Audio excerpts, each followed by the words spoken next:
what's up? What's up? It's the Arthur Moats Experience with Deke. I'm Arthur Moats, and that's my main man, Deke.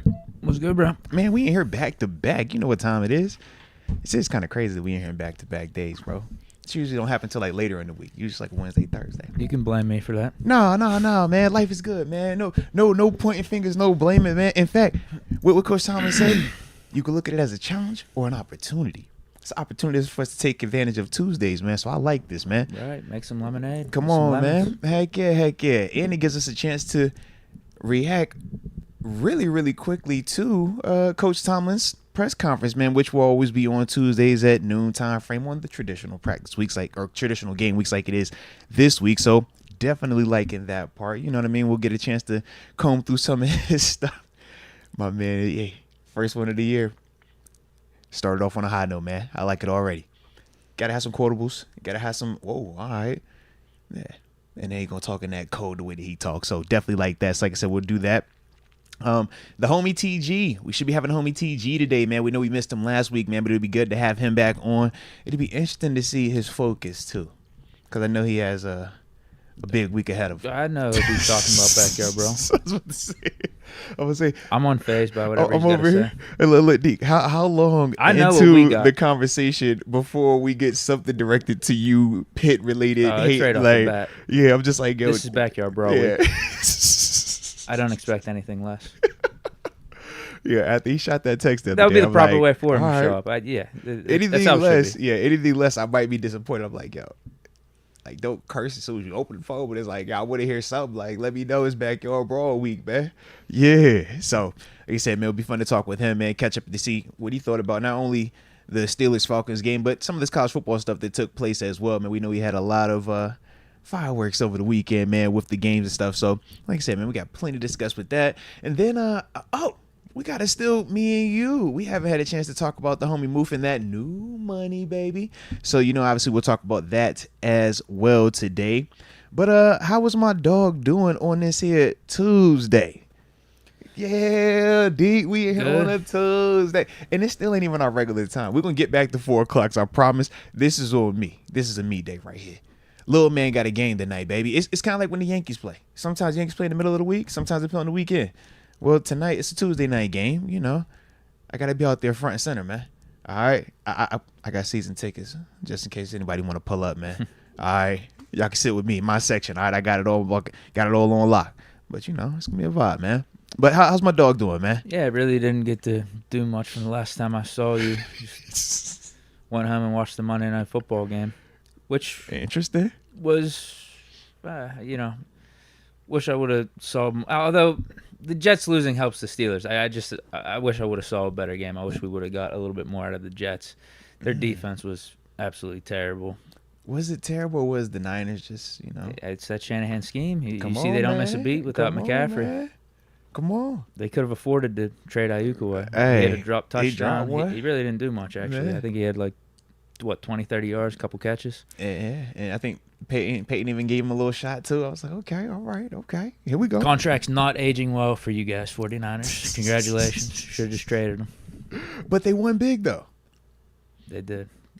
And we got a chance to see the positive impact that him arriving had on Ricky Pearsall, who was out there as well, showing him some love, like, yo, there you go. There go that man. So, maybe that's why they paid him a little extra. Maybe that was yeah. I liked what I saw from Rodgers, too. There were some vintage Rodgers throws. Facts. I didn't think the Jets' defense really gave him and the offense a chance to get any chemistry, get any momentum. They started off a little rusty. Yeah. Breece Hall didn't really have that good of a game.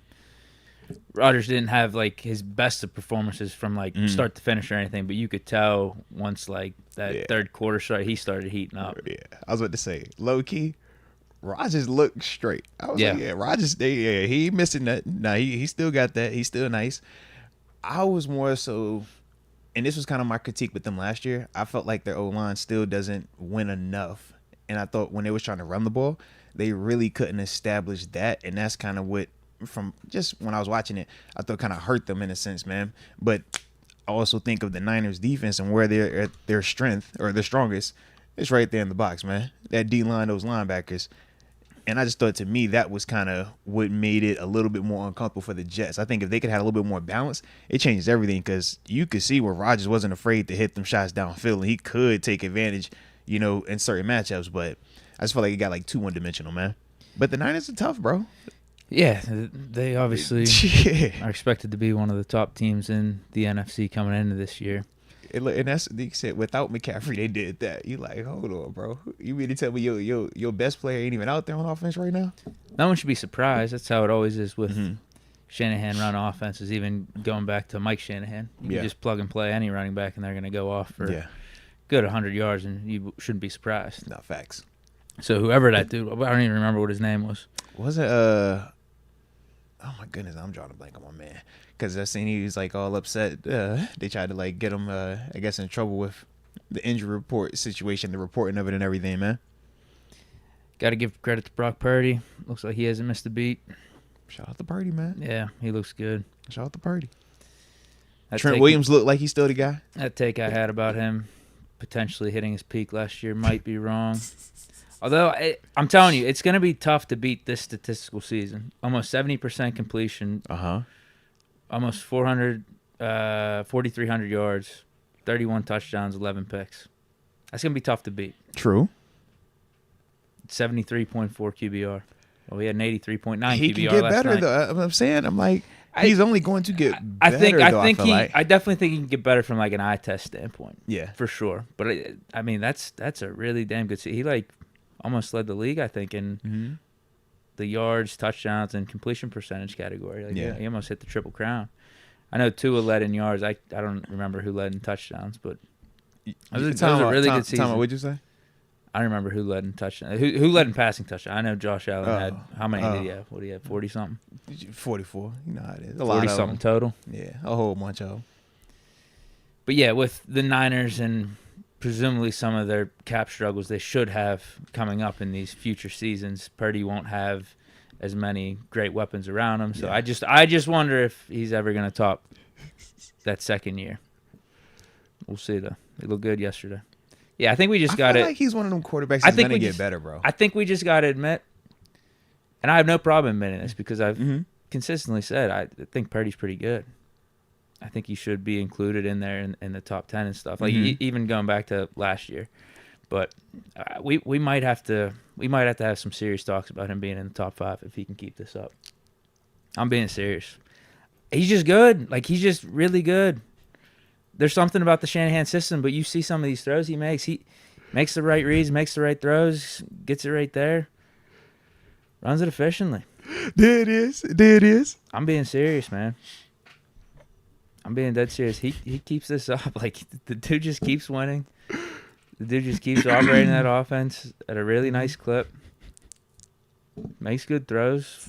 It's not like he's incapable of making pro NFL throws. Yeah. I saw some really nice passes from him yesterday. One, in fact, like I mentioned, dropped by Ayuk for a touchdown. We might have to start having those conversations. Like Purdy better than Lawrence, Purdy better than Herbert, those type of conversations. Getting him into that top 5 range. Purdy better than Rodgers too, right? I can't say that. You funny. I can't say that. Who looked better yesterday in the stadium?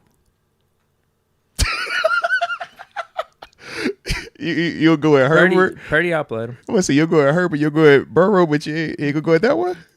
Come on, man. I mean, I get it. He won a Super Bowl back in, was that 2010? I got it. I'm with you. Come on. He got an MVP. There's a huge I got you. I'm with you. And Herbert and Lawrence. No, I'm just going. The way that you started talking about Purdy, I'm just trying to figure out where do we cut that list off at. I just didn't know that Rodgers was exempt in comparison to Burrow and Herbert right now. Yeah, after seeing Rodgers yesterday just being capable again, he's in the top 5 easily. Right. I think Rodgers and Stafford there. You told me Purdy though. We're saying if Purdy plays like how we did yesterday though, that we're talking about putting him in the top 5 category, not just saying he's really good. He keeps doing that, yeah. But that's the whole. We gotta have those serious conversations. That's the whole Dak Prescott, Kirk Cousins argument. Because statistically, they do the same things, and that gets them paid $60 million. But you are the main one that says the same thing. In a Super Bowl, though. Well, we haven't seen either one of them play with Shanahan either in that Niners system either. Well, we could keep doing hypotheticals all day. We're never going to get a definitive answer. I just know what I see whenever I watch Purdy play versus Dak Prescott and Kirk Cousins. All right, and that's all well and good, man. I'm just trying to figure out how you view Purdy, man. Like, do you view him as one of those or one of those? I probably got him in the top 10 right now. Okay. I probably got him in the top 10, but after seeing him yesterday, and, we're going on the third season of him, if he keeps it up for another season and puts up numbers similar to last year, Niners in the playoffs, they go on another deep run, and he continues to play good in crunch moments. Like, you just got to give it up to him, man. I'm trying to figure out what does he have to do to pass Rodgers to you? I don't know. Because I'm like, these other quarterbacks, that's easy, because I know how you feel about the other ones. It's hot and cold, just depending on what they go do. But Rodgers, I know that's like one of your guys. So I'm just, especially if he played like how he did yesterday for the whole season. Does that not mean that he played better, had a better season? Like, that's what I'm trying. I don't even know if I have him over Herbert right now. But I'm just saying, like, I think we got to have these conversations. Okay. Potentially. Okay. I think Herbert's going to have a good season. But I think Purdy's in the top 10. I definitely would have Purdy in the top 10. Respect. Somewhere, 8, 9 maybe. But Rodgers, Stafford, they're in the top 5, 6. You got... Watch out for Burrow in that wrist. Watch out. Okay. He might be stalked down. Okay. But your guy Josh Allen, I'll put him at 2. Okay. Where is Russ at? Where is Phil's at? Because traditionally one of our guys are in this, and you're naming a lot of names, and I have not heard either one of them just yet. It's tough. Russ's injury's hurting him a little bit. I don't really know who our starter is. I think that's the problem. If I knew definitively who our starter was this whole season, I think I could make a case that, like, oh man, watch out, this guy's going to be top 10 by the end of the season. Watch, he's going to put together that type of season. I'm just trying to figure out who we go with what I mean? Who we endorsing. We ain't endorsed one just yet, bro. Yeah. There might be a spot for them at 10, maybe. Because after Purdy... Did you say for them at 10? There might be.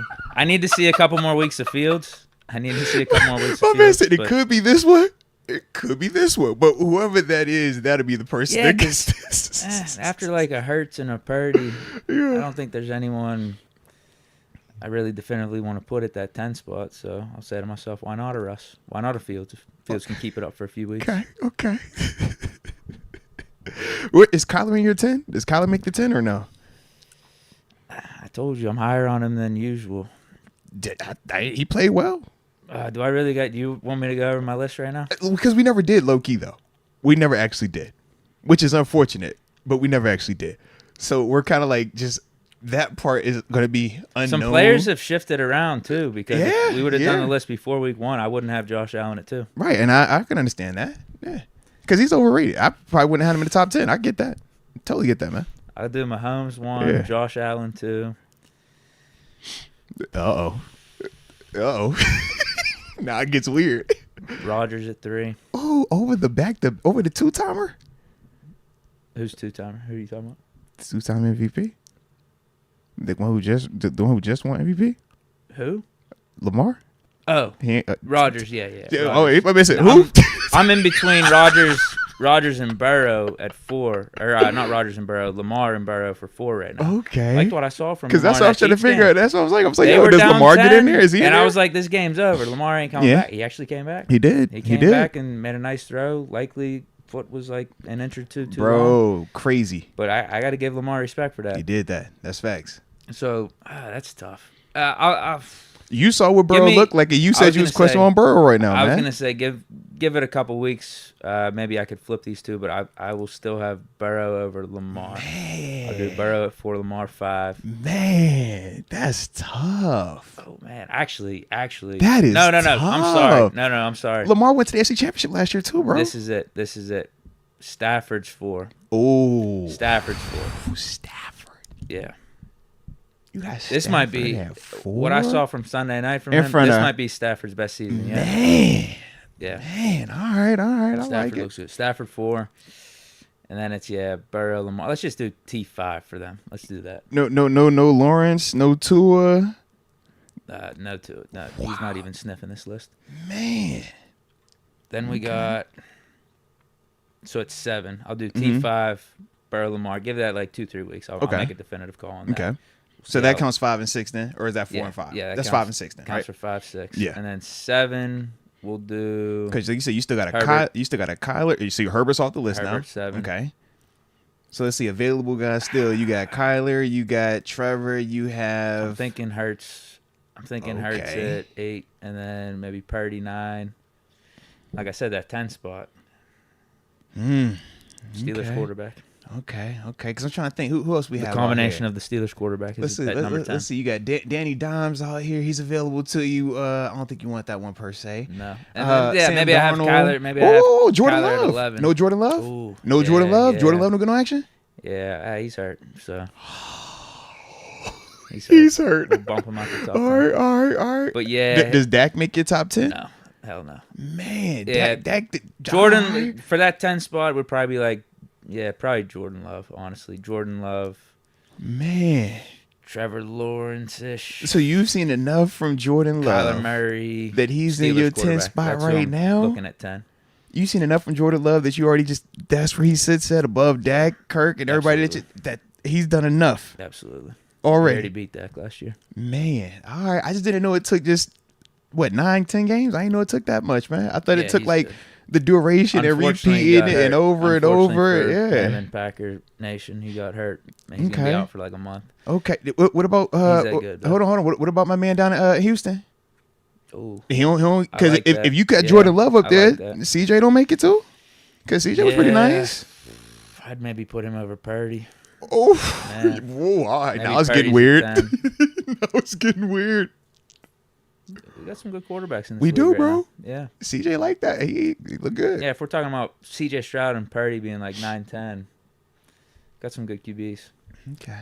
That's the range. Listen, and I'm thinking Jordan It Love. has to be good QBs if a dude that threw for 4,000 and for 30 plus tutties, it was in the MVP conversation, doesn't even make your top 12, top 14. Just think about that, bro. Yeah. And he's done it what? Who are you talking about? I'm talking about Dak.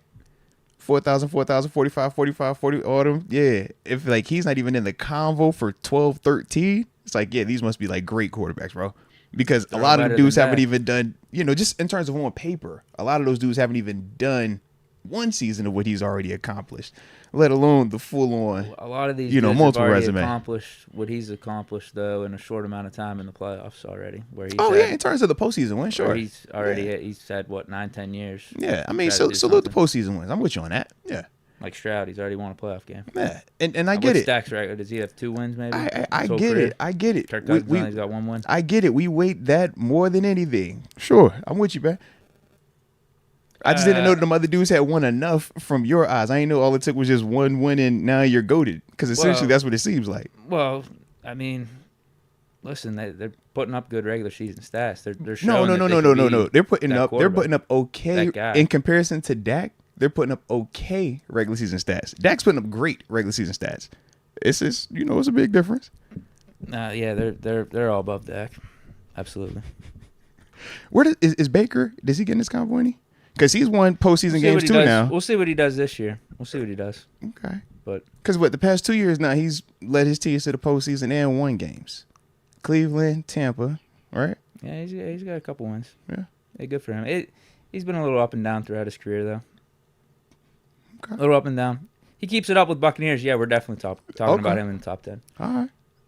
You know what? How I just talked about.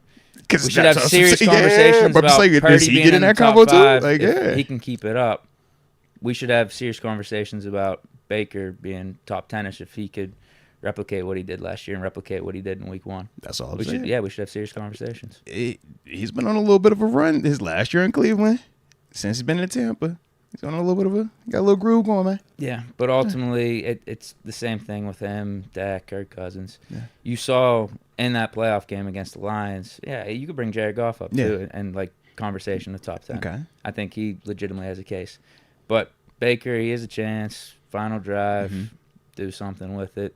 Throws a pick like second play. It's like, man, we've seen that too many times with him. Not Detroit played good defense too, though. Detroit don't have a good team? Not a good defense?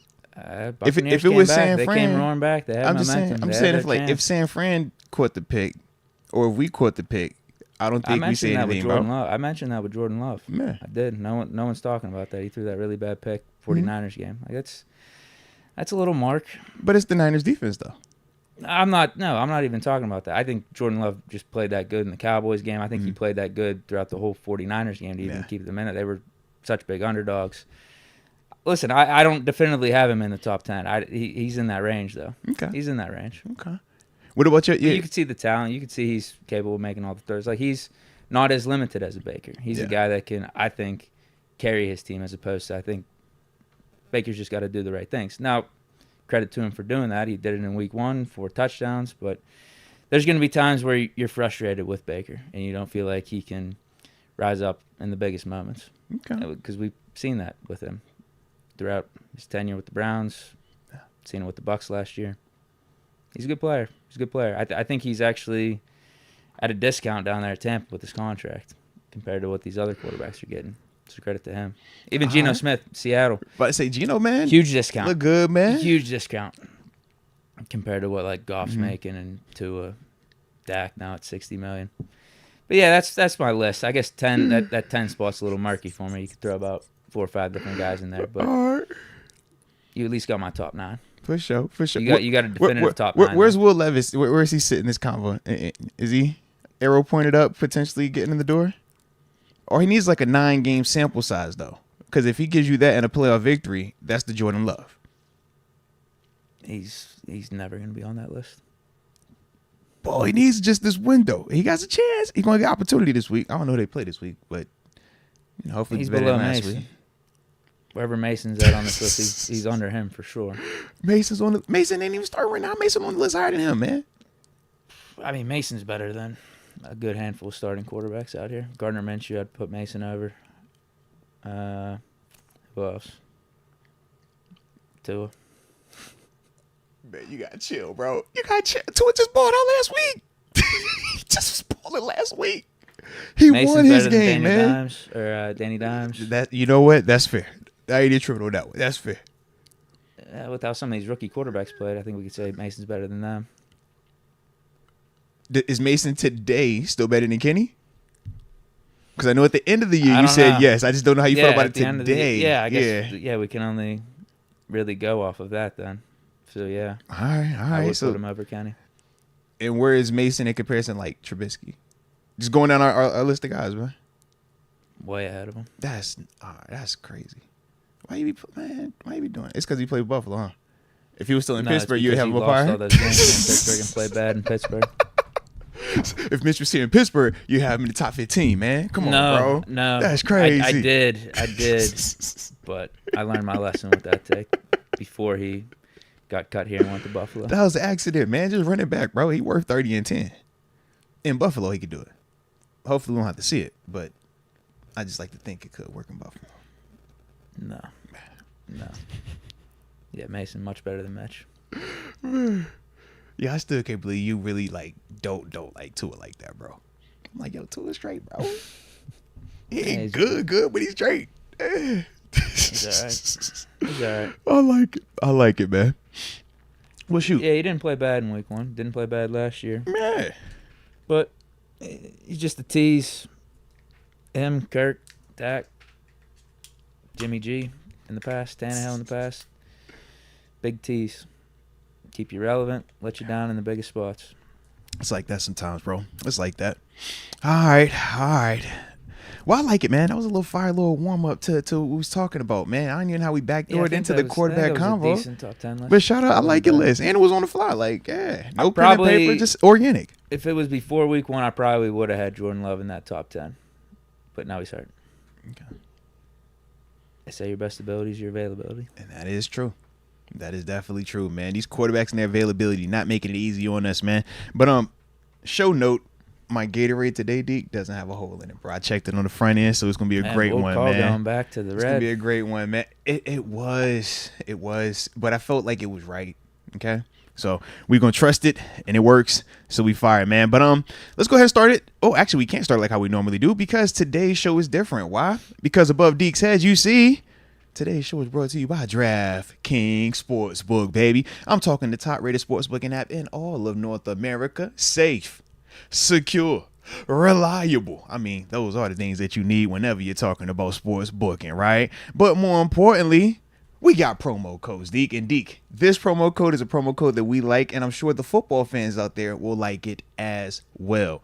When you download the DraftKings Sportsbook app and you make that initial $5 bet, put the promo code in, that is MOATS, M-O-A-T-S, and with that, you will receive $250 in bonus bets along with 1 month of NFL Plus Premium on DraftKings. Man, shout out to the homies over there doing an awesome thing, so that way you can follow your team with whoever they're playing, wherever they're playing, all right? But it'll also keep you up to date on potentially taking advantage of the anytime scoring options that DraftKings does offer, all right? But we also know sometimes, man, it might create a little bit of gambling problem. It happens. I get it, my friends, I do. If you're in New York, you know it's a number that you can text. But for everybody else, the digits to dial are 1-800-GAMBLER. I said 1-800-GAMBLER. I said you better call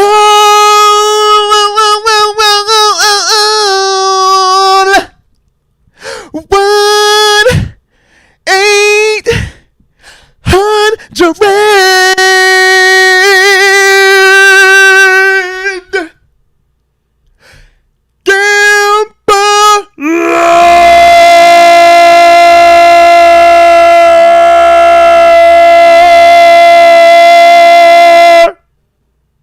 Back to our regularly scheduled program. You know how we start the show. Drop it in the comment section where you are tuning in from, and then that way we'll give you those big boy shout outs to start the day's show. And of course, don't forget to hit that like button one time for the culture and subscribe if you are new to the channel, baby. Let's get it.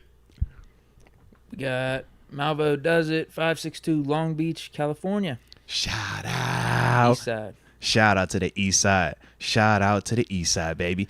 Hey, I see y'all give me that love in there too, man. Shout out to the love. X Concepts. The man said I'm saving music. I think Deke would second that. Deke's a musician, so he could definitely, you know, he's really in tune to my key and my pitch. So shout out. I like that. Sombra, no, that won't Chewbacca. It was more like Alicia Keys mixed with Luther Vandross, man. You know what time we on, man. Come on now. Brandon Boatman saying you woke up his kid. It's like 6-month-old baby. Like a heavenly alarm. It's like when you hear the oh. It's like that's what it felt like, you know?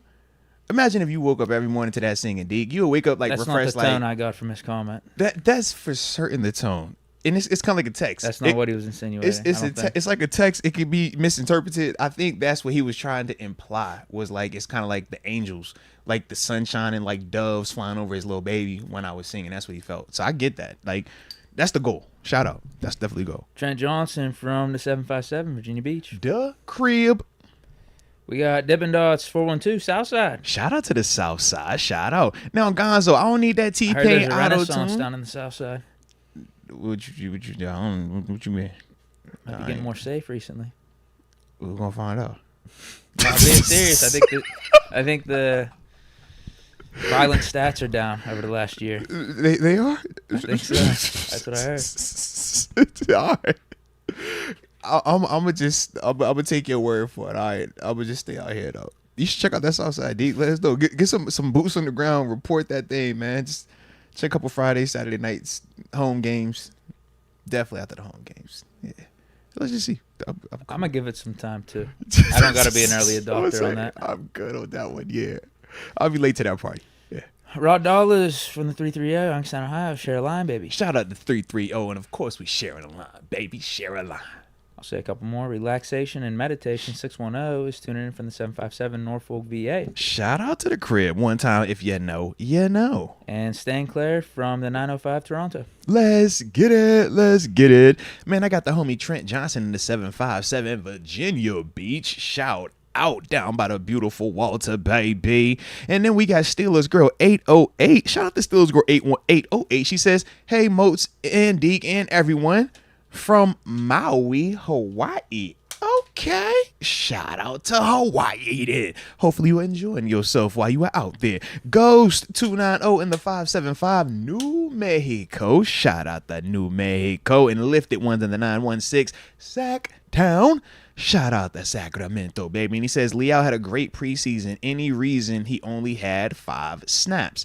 I will get back to that in one moment, Lifted Ones. You know that, baby. And then let me end it with the homie Shoddy Bills. Shout out to Shoddy Bills in the 716 upstate New York. Cold Springs is where he's at, though. Shout out to Cold Springs. Shout out to upstate New York, baby. And I do see you, Jaron Pittsburgh Stills for life. You already know in that 559 Visalia, California. Definitely rocking with you, baby. All righty. And we do see shout out to the supers that have already come in as well, man. We'll get to those in a second. But who did I just say had that comment about Lee? I want to make sure I get your name again. Oh, man. The chat jumped on me. But whoever that was that specifically just asked about Lee. Oh, Lifted Ones. He had asked about with Leal having a great preseason, why is it that he only played in a handful of snaps?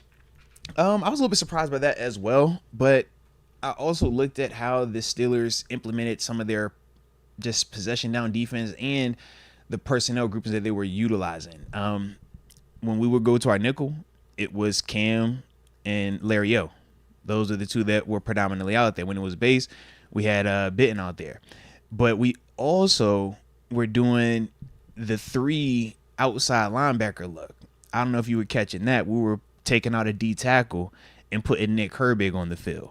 From my perspective, I thought that took some of the snaps from where Leal would typically, if you're subbing out one of these, whether it's Cam or Larry O, typically we would think that it would have been him. But that was the thing that kind of, like I said, was a little bit surprising. But we did do a decent amount of the 3 outside linebacker look, or even some of the nickel and dime personnel groupings from our cornerback standpoint.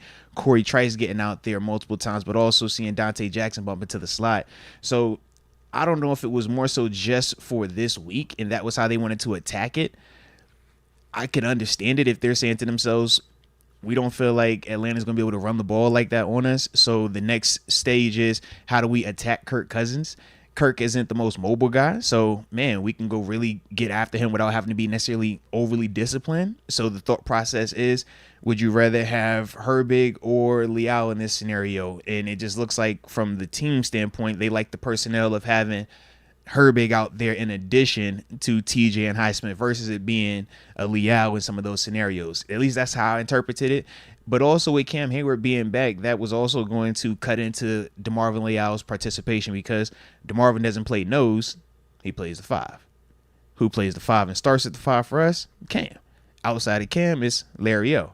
Both of those dudes are the guys that, are compensated to be out there and play the lion's share.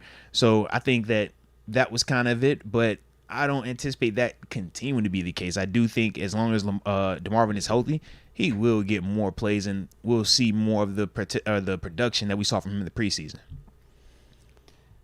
Let's start off with the supers. Yeah, I don't know if you're going to have a couple of these. AJ sent this in like 130, but you might. I got it. All right, the one problem one? Yeah. I bet. The one problem Shout with being the family member that sits at the head of the table is when you're down, no one knows how to help you. And that's okay. We find ways to help ourselves. It's a true honor. Hey, facts, man. Come on now. Can't complain about being at the head of the table, man. Take the good and the bad. It comes like that, man, but I like your perspective on it, man. Nothing wrong with acknowledging it. Nothing wrong with, even feeling it every once in a while. But we don't fester and stay in it. You got to keep moving, man. So I like your energy right there, AJ. Salute you, baby. Salute you. Follows up and says, continue to be the one that everyone comes to first when they are in need.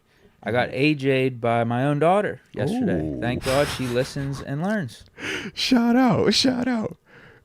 That could be a lot. Man. Sometimes, wait, yeah, you ain't got no little one just yet. I knew what you mean. When they come in and hit you with what you be like, hold on, bro. We here already? You hit me with that one? That's what I would have done. That's what I would have said. But shout out to the good teaching, the good parenting. I see you, AJ. Let's ride.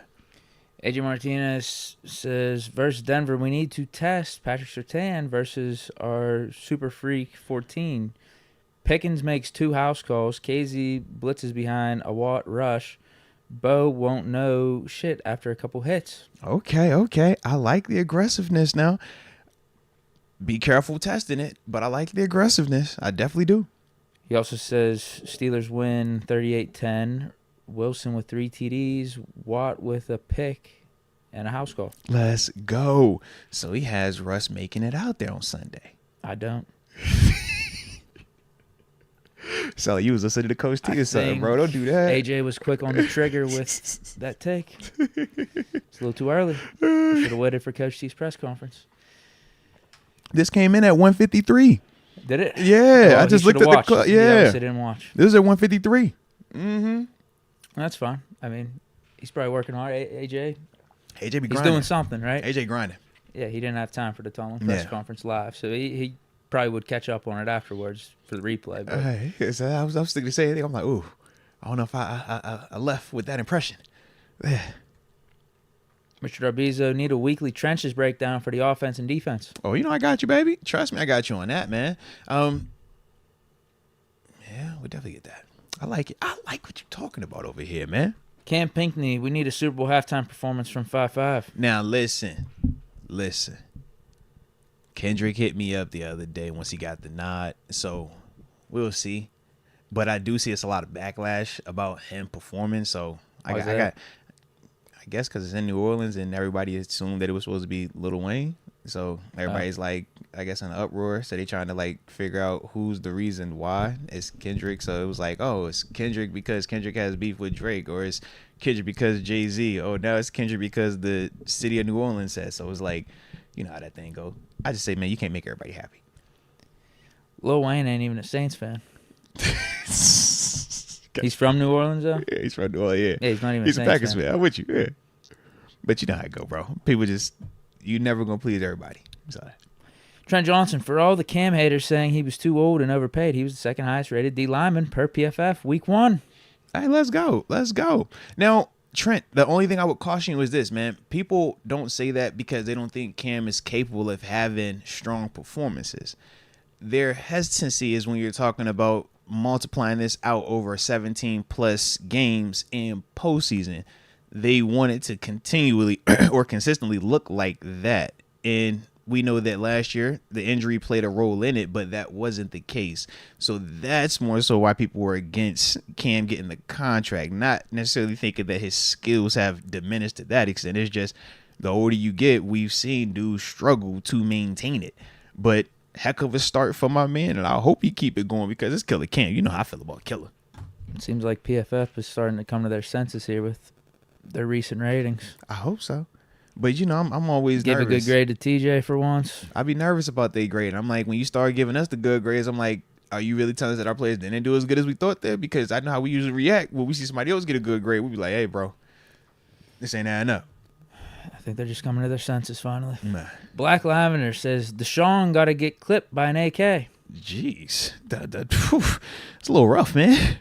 Did he do something else? I know you got the new, it's like the new, like, there's a new thing that popped up, yeah. But I'm just like, we jump into it again? Or was there anything different this time around than what happened the previous times? Yeah, I know it's a new person. This is different. This is worse. Yeah. Okay, that's why I wasn't sure. I wasn't sure just yet, man. Yeah, I don't know. Yeah, you have Did they suspend him or anything? Or? No, I don't. I literally saw the allegation. Yeah, I saw the allegation. I saw I think it was the Browns put out, hey, we're aware of the situation and we're looking into it. NFL had no comment. Yeah. So that was one thing. I'm like, I didn't know if the NFL had confirmed something one way or the other, or we just like reacting right now. Because I'm just trying to figure out what makes this different than all the other ones that we've kind of endured with this. That's what I was trying to figure out. Because I don't know. So I'm just like, I'm leaving it alone, bro. All of it with him has been bad. It's been bad. All of it's been bad. All of it has been bad. This is even like next level worse. Yeah. So, but it's still, not good. But no, I'm just saying at this stage, all I'm saying was at this stage, no different than the previous stages. These are just the allegations, correct? Or has it been some type of, this is the evidence, or this is, he's suspended? That's what I'm asking. I have it's a new one. It's a completely new one. Yeah. Okay. Separate from the 22 from because I was like, is it from that, or is this something completely like just a whole new thing? No, he's got one that I think is still outstanding from those 22 that he's still got to settle. Mm-hmm. But this is a whole new one separate from that. Okay. it's bad. I mean, I wouldn't be surprised. All of it's somehow, bad. Yeah, like I said, all of it's bad. Right. All of it's bad. Let's not change that part. All of it's bad. I wouldn't be surprised if he does get like on the commissioner exemption list. That's what I was trying to say. Okay. Suspended somehow, some way. Okay. Who knows? Yeah, who knows? I mean, like we were just saying, it just came out yesterday, but yeah, that's what I was trying to figure. I was like, good. I saw the allegation, but I'm like, yo, has there been anything outside of just it being an allegation right now? And that's all I was saying. No. Okay. No. It's fresh. Just For sure. happened yesterday. Adrian Martinez says, Deke, shit, what did the coach say? LOL. You want to save that? Well, he got one more super that we'll hot right. Oh shoot, I guess we're not gonna hot right into it because we're supposed to get one. We're gonna get to this today though. We're getting. I'll this. let you know what he says. Yes. We're for a fact about to talk us a this few talk, minutes. man. Yes. Black Lavender says, man, that MFer is guilty till proven innocent. See, that was kind of what I was implying. I typically rock with innocent until proven guilty. So that's why I was just saying, like, is it an allegation or do we actually have the facts? Not you, but like just in general. Because otherwise I'm not about to like. I think what he's saying. One way or the other one. Yeah. I think what he's saying is. I know with him, Deshaun he's like because Watson, Deshaun, he's guilty until innocent. I get that. Right. Yeah, I get that. There's been too much smoke around him that. Yeah, but that's all. He doesn't get like, the benefit of the doubt. Yeah, whatever is that legal stuff, man. I just try to give everybody this is case.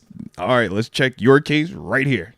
That's all right. Now let's move to the next one. Cool, but like, just because, like I said, when you've seen the other side, man, when all it takes is for somebody to just throw something out there, I know. That's and why. That's why I don't like. I can't go there with it just yet, That's bro. why I don't like Yeah. messing with that either, and just jumping to a conclusion like, oh, just because an allegation's out there, it happens like it's one way or very another. frequently at times, man. You saw the whole Duke lacrosse documentary. You saw with Matt Arieza. You saw with Trevor Bauer. Yeah, man. That's my only, like I said, I'm not minimizing one way or the other. Y'all know if it's real, it's real. But it's like until it is that, bro, like that's what we got the judicial system the way that we got it. Yeah, you almost get what he's saying though a little bit. Just that it's Deshaun Watson. It's like, oh man, dude, like it's like when there's people more stuff. You've got to be kidding. I get you, bro. I get you. I already know. Facts. Yeah. But no, you're right too. It's just like you gotta let the legal system take care of it and see how it plays out. Shoddy Bills has joined the upper room. Shout out to Shoddy Bills and welcome to the room. Yes indeed. Yes indeed. Let's get it, man. All right, let's get this first topic real quick because we still haven't had a chance for me and you to discuss it just yet. More importantly, man, talking about Mr. New Money, Pat Freiermuth. We know prior to the game, this would have been Friday, I think it was. Friday, Saturday-ish. Yeah. And when he got his deal done, but Pat Freiermuth did sign a nice 4-year contract extension worth $48 million, included $11.6 million in total guarantees. So how'd you feel about it? Average, 12 a year? Yeah, a little bit over 12 a year, man. I know that was something that we were kind of like discussing prior to the deal getting done, asking, man, does it happen? Would you pay it? What would the number be? And in comparison to, some of the other newer tight ends that were getting contracts, how did his deal were, in comparison to those guys, how do we feel about it? Yeah, I was good with it. Whenever I saw the numbers and everything, I think it's just a fair deal for both sides because I think Muth has a case for earning that $12 million per year whenever you stack him up against other tight ends in the league and what they're getting paid, and specifically when they got paid their money. Njoku and who's the other one? Cole Kmet. They got their deals last offseason. And I think if you compare to what Njoku and Kmet did up to that point versus what Muth has done up to this point, that Muth has actually been a better tight end, put out more production. But they got, and this is 1 year earlier too, they got, I think Njoku got like 13-something. And then Kmet got 12-something. Yeah. So Muth's right in that range. I get that Njoku and Kmet had better seasons last year, but that was after they got paid. Yeah. Njoku had a career year. Kmet had a career year. Right. So credit to them. But I think it's fair if you just look at the market and what the other tight ends are getting. And then for the Steelers, this is what I was trying to check right now, if we could get more details they on could how get this, out in year 2. That's what I was think wondering. It's like an $8 million cap hit after 2025. Yeah, because whenever it first came out, we didn't have those details. Yeah, those exactly. Details. Same with Cam. We didn't have all his info either. Yeah. So I'm looking at this cap hit. Yeah, you're right. In 2026, cap hit of 11.2, dead cap of 6, so that you could save $5 million there. Mm-hmm. Even next year, you could save 3 by cutting him. Yeah. It's a $12.8 million cap hit, 8.4 dead cap. So you could get out of this after a couple years. It's not like you're it doesn't kill you, breaking the bank and you're cash strapped for future years. You look at it's only 11 total guaranteed. Yeah, that's what I was saying. It's kind of like it's not El Bell completely that deal, but it's kind of that where it was like a bigger number, but the guarantee portion, essentially a year's worth of guaranteed money. This is even a better deal for the Steelers than I thought initially. Mm-hmm. So Muth gets some security. Yeah, he gets the 11 up front. It's like essentially he'll make 12.5 year 1 total with the 11 mil signing bonus and the 1.5 base salary. So in that context, yes, he gets a ton of security year 1. He gets the team kind of believing in him year 1. But then within the organization, we kind of all would agree when you negotiate multi-year deals with the Steelers, the first 2 years are guaranteed. Right, I was going to say, there's no way we're cutting them after even though this year. They won't guarantee it on paper. It's one of them things like we all kind of know, like, yo, the second year is going to be guaranteed. After that is when it could be potentially weird, and that's why I wanted to look at that out that the Steelers had, and it kind of reflects that. It's like they got some security if they wanted to get out in a year from now. They could. We know that's not going to be the case, barring something just outlandish. But the following year is when they would have that real opportunity. So if it doesn't improve or it didn't produce this year, next year, they don't have to feel like they're stuck with it per se. But for Muth, you're still going to get, you said, pretty much 12 mil this year, another, in that vicinity next year. And then from there, as long as you're living up to it, like we saw with Njoku, like we saw with Cole Kmet, this isn't going to be an issue at all. No. And in fact, a couple years, if he's playing to that level, he'll be trying to re-up, which would be a good problem to have. But I do like the deal, man. I'm kind of with you on that, man. I think for the Steelers, they are very protected and insulated. But I think it also Omar Khan doesn't make a bad deal. Yeah, I would agree. But I also feel like it gives Muth the security where he doesn't have to feel embarrassed or like he lost the negotiation. Because anybody that's outside looking at it, we all gonna say, bro, you got yours on the front end. And we know you're going to get that second year. And that was the whole argument that people have for El Bell. But my thing is a different position.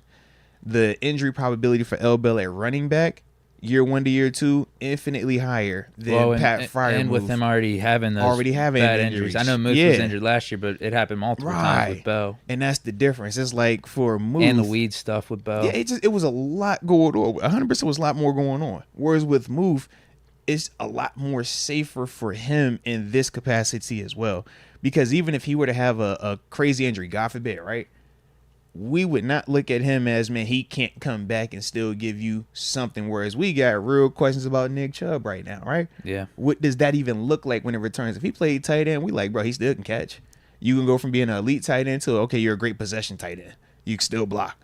Whereas with that running back spot, it's just viewed differently because of what those guys need to actually produce.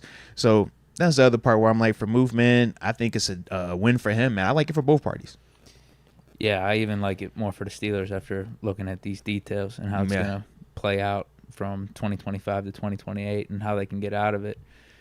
Yeah, because that was the big question. I saw 4 years, $48.4 million when the news came out, and you just had to wonder what's going to be the guarantees here. It's going to be half, but it's even less than half. It's 11.6. And, yeah, they got this thing in a way where we could be saving on the cap as soon as next year if we really want to. It's a great problem to have, man. We're in a great situation right now, man. Yeah, but great situation I'm with you. Now. I just don't really see a scenario where we don't see Muth back for 2025. Because even if he gets hurt or has a down year, I think we'd be willing to see at least one more season of him. Then after that, maybe you have those type of conversations. Yeah. But, yeah, you get him in his prime here from age 26, that's this year, all the way up to 2028, he'll be 30. At fair market value, too. That's fair market value. And we think he still can be a lot better. And he's already a really good player, but we think he could be a lot better, though. Right. So for the Steelers, if you didn't get this deal done before week 1 and Muth goes off for 1,000 yards and 10 touchdowns, now you're talking about potentially paying him Travis Kelce type of money. Which is big difference. Yeah. But if he gets to that level, like you said, it's a you're great not problem to have. We're not tripping on that. And it's not as big of a discrepancy as other positions because I think Kelce's only getting like 17 we're talking or 18. another $5 million on top of where he's at right now, not another 10 or 20 million. Right. Yeah. And if you look at the guys that are getting less than Muth, it's like Noah Fant, Hunter Henry. I don't remember the other guys like off the top of my head, but it's guys that you would clearly say Muth is better. He's a tier above those dudes. Those guys are getting paid like $10 million, $9 million. So Muth's right in the range where he needs to be. He got some security. Steelers got him on the books for these next, I guess it's technically 5 years because this year was already on his previous contract. We got him all the way to 2028, no matter what he does, like if he outplays the contract or not. Now, obviously, if he does, you might have conversations midway through this contract where he wants to restructure, wants a new deal. Like that's the natural thing about this. But for him to get to that means he has to be producing consistently and at a high level. If we're having legitimate conversations about that, I'm not going to be complaining. Yeah. That's going to be no different in a year from now when we're talking about paying GP. It's not going to be a negative. It's like, he's balling, so we want to take care of him. To what extent, that's what we'll figure out. And the other thing that's going to mean is he outplays the contract up to that point if we're having those conversations, right? What does that look like, though? 1,000 yards? Yeah, you're getting close. You're at least 800. Flirting with double-digit touchdowns? At least 800-900. Yep. Yeah. 7, 8, 9 touchdowns a year. Because when I think of 12 mil a year at the tight end spot, that's why I'm like, I need a band from you. I need at least 1,000. Okay, really? You're saying outplaying 12 mil or 12 mil? Yeah. I feel like to outplay it. Yeah, because I don't feel like you need it to make 12. I feel like anywhere between I think 705 touchdowns probably the 12 million range. Right, 6 to 8 with the multi touchdowns. That's 12. But to get more than 12, I feel like you need to be 1,000-yard tight end, like that type of range, or it's kind of like the Saquon argument. We know Saquon has the ability to be the leading rusher every year. Now, does he get hurt and that sways it? Sure. But we know what his potential and what he's actually shown when out there. If it looks even like that, I think that's in those same veins of, you pay those guys a little bit more. Good deal, then. I think we're in agreement. Shout out, man. Shout out to the comment. Still undefeated with the deals, huh? No bad deals. Obviously, no deal for Naji. Man, why you had to go there? Well, it's obvious at this point. Week 1's over. We don't negotiate during the season. God, dog, Nick. There were 3 guys we were talking about getting extension. We were going to end it on a happy mind. Cam extension, Muth extension, Naji no extension. Didn't happen. Yeah. It did not happen, man. And I get it. Is Naji even the better running back? Is Naji the better fit with Arthur Smith? Week 1 so far. Week 1. Yeah. I was talking about availability being your best ability in the QB segment, and that's something Naji definitely brings to the table. Yeah. But if you're the Steelers, it's hard to give Naji a contract on a per-year basis for anything more than what his 5th-year option was. Because you could have done the 5th-year option where he's on the books for 1 year for like $6.8, $6.9 million. But to me, that deal wouldn't have worked no-how just because of the timing of the Ramondre deal. You would have to have had that done taken care of first. That would have been done first. But we declined that. Yeah. We declined that. And everything looked good until Ramondre.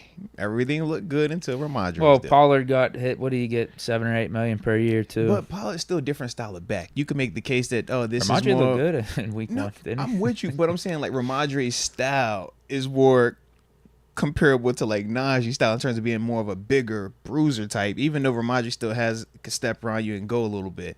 With Tony's game, I think is more comparable to Warren. You're more of the slash, the third down. I could throw it to you, but you've shown that you can actually run on first and second down, and that was why Dallas decided to, rock with him, and then ultimately Tennessee is still interested in him as well. Yeah, with Naji though, and this deal, you just don't even know if he's going to get the majorities. Like once Warren gets healthy, is Naji going to be getting now? Why'd 60, you say 40 or 70, 30, or is it going to be Warren getting 60, why'd you 40? say when Warren is healthy? Did you hear something different? What's going on, man? He ain't right.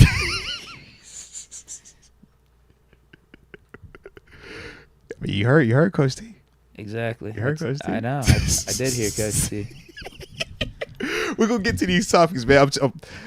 I'm low key waiting to see what my man TG about to text back. If TG texts back, then we won't get into this. But if he don't, then we gonna. Do you remember the exact comment? I do. Yeah. What he said? Because they said, "Yo, is Jalen healthy?" And it was like, "What do you mean by healthy?" It was like, "That's a slippery slope." He's healthy enough to be. Yeah, he's healthy enough to be out there. He's like, it's a slippery slope in the NFL, but he's healthy enough to be out there. I'm like, oh, all right, I know what that means. So he's not right. Yeah, that's why he got 2 carries. Yeah, absolutely. But all I'm saying is, like, for the Steelers to be shelling out potentially $9-10 million a year for Naji Harris before this season with Arthur Smith and all these new pieces on offense, it's kind of a risk, especially since you don't even know if Naji's the better back or if he's the better fit. But Naji has already proven 3 times consecutively that he is a 1,000-yard rusher in the NFL.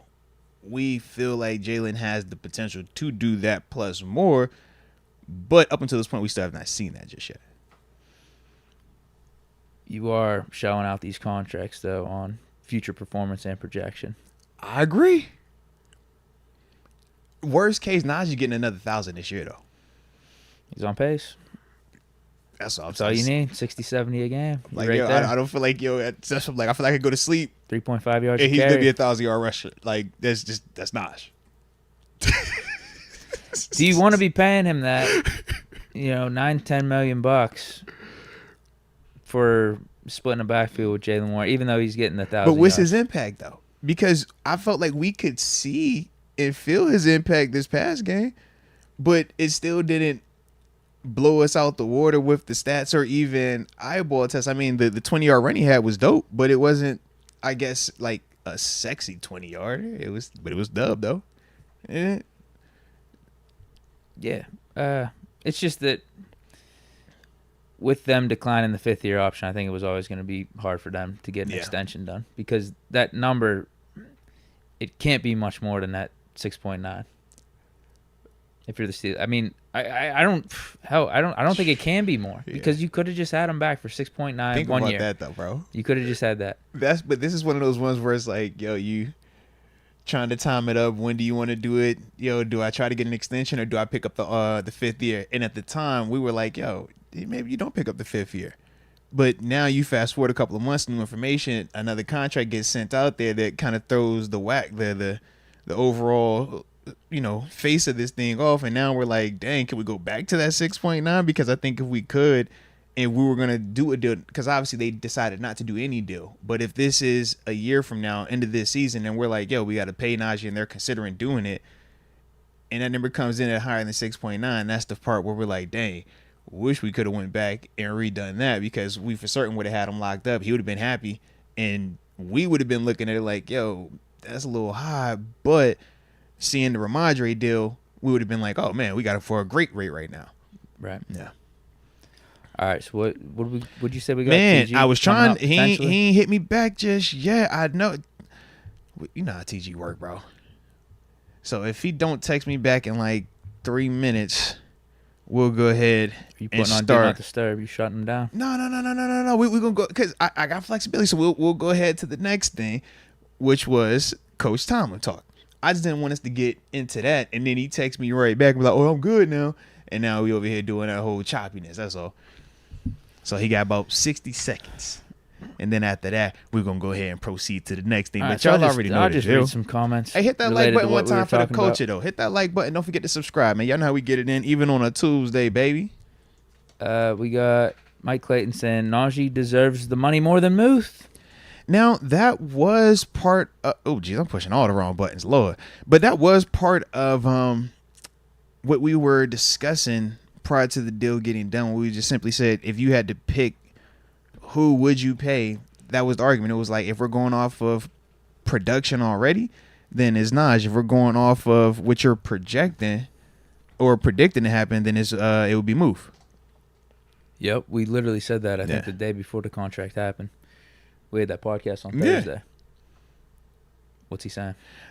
He said he's about to be ready, so I just told him to text me. Cool. Yep.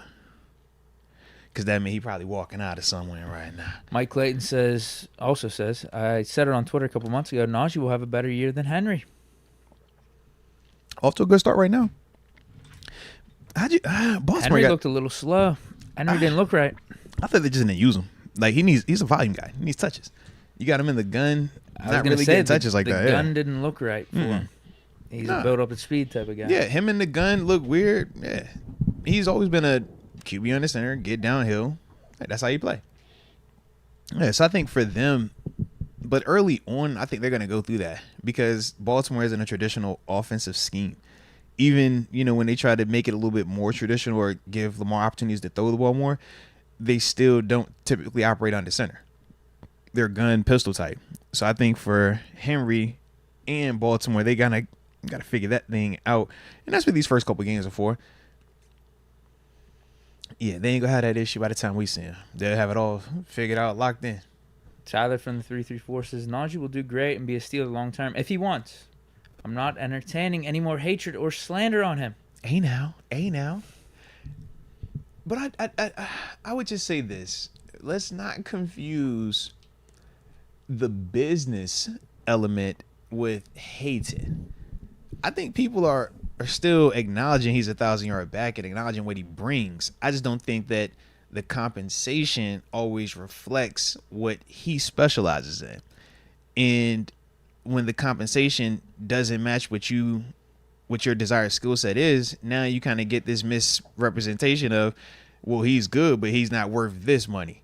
And it could sound like, it's a hating, but it's not a hating. It's just stylistically his approach typically doesn't age well, or it doesn't lead to the type of consistent success that you would want to see from an offense. But the flip side is 1,000-yard rusher, 1,000-yard rusher. You need to run the ball. He's been available. He can also pass block. So that's his argument. So I just think it's one of those things where everybody's going to go back and forth with that particular part when you throw that dollar amount in there. If we were saying $5 million, I don't think me, Deke, or anybody would have any gripes with that. You start throwing 10s, 12s, I think people just look at it a little bit more because you look around and say, well, who's a running back that gets 10 mil? Who's a running that gets 12 mil? Oh, Saquon, how much does he get? 12. You catch 12, what I'm saying? Yeah. You said Ramondre's getting 10. So we say we like Naji more than Ramondre, but do we like him more than Saquon? No. But do you want to pay him 11? Well, Ramondre had a good week 1. Fair. So do you pay him 11 mil? You catch what I'm saying? No. Like, that's more of the... I'm paying, I think, 7. I think that 6.9 number was actually good for the Steelers, at least. Yeah. It's one if I'm Omar Khan. That's the number I'm looking for. Mm-hmm. But I see why Naji... Almost like Muth. Muth got his market value. Naji's looking to get his market value of probably 10-ish. If I'm the Steelers, I'm just not willing to do that. Sight unseen going into this year. Yeah. With the new pieces, the new coordinator and everything. With us having Jaylen Warren as another back in the backfield. Yeah. If it was just Naji Harris and we didn't scoop up a Jaylen Warren a couple years ago and Jaylen Warren didn't do what he's done, I think it's a different story. Yeah. But Jaylen's been awesome. And for me, once again, bro, it just... The Ramondre Stevenson deal changed a lot surrounding this contract talk. That's the big reason why I think both of our numbers have had to increase partially because it's like I don't think me or you were over 6.9 at the time when they turned down. I don't think either one of us were. Shout out to Ramondre, man. It's always the Patriots messing stuff up, bro. He played good, though. He did. Maybe they know what they're doing. He did. They beat the Bengals. He did. They did beat the Bengals, man. With the backup quarterback, huh? I guess. How do you view Brissett? Is Brissett the man up there? I knew who they drafted. He's the starter right now. Drake May's the backup. You said right now, no? If they keep winning, you can't bench them, man. Oh, man. No. You don't say Joe Burrow's the starter right now. You say Joe Burrow's the starter. You don't say Jalen Hurts the starter right now. You say Jalen Hurts the starter. Why he the starter right now? Because he the backup. It's week in and week out. week to week. Because nobody believes that he's the full-time guy. Yeah. Hey, hold the position down until my man is ready. And if you look too bad, he going to play early anyways. Yeah, pretty much. Nothing wrong with that. Yeah. But if he plays good and they're winning games, I don't think it hurts the Patriots to keep me out for the whole year. That's not what I want. I don't want the Patriots to be relevant again either. It's like I don't need we that. got enough of these AFC teams looking good. I'm with you, bro. All right, we ready for TG? Yeah, he said it's on us now. All right. So, y'all go ahead and hit that like button one time for the culture because we about to get the homie TG up on here with us. And, of course, don't forget to subscribe if you are new to the channel, baby. Like to have a little fun over here. All right. Got that square. Get this here graphic up. All right, good. Yeah. All right. Dun-dun-dun. Oh, I almost hit the wrong button, bro. Now I got the right button. Now I'm bike. Now I'm doing it. Let's call up the homie.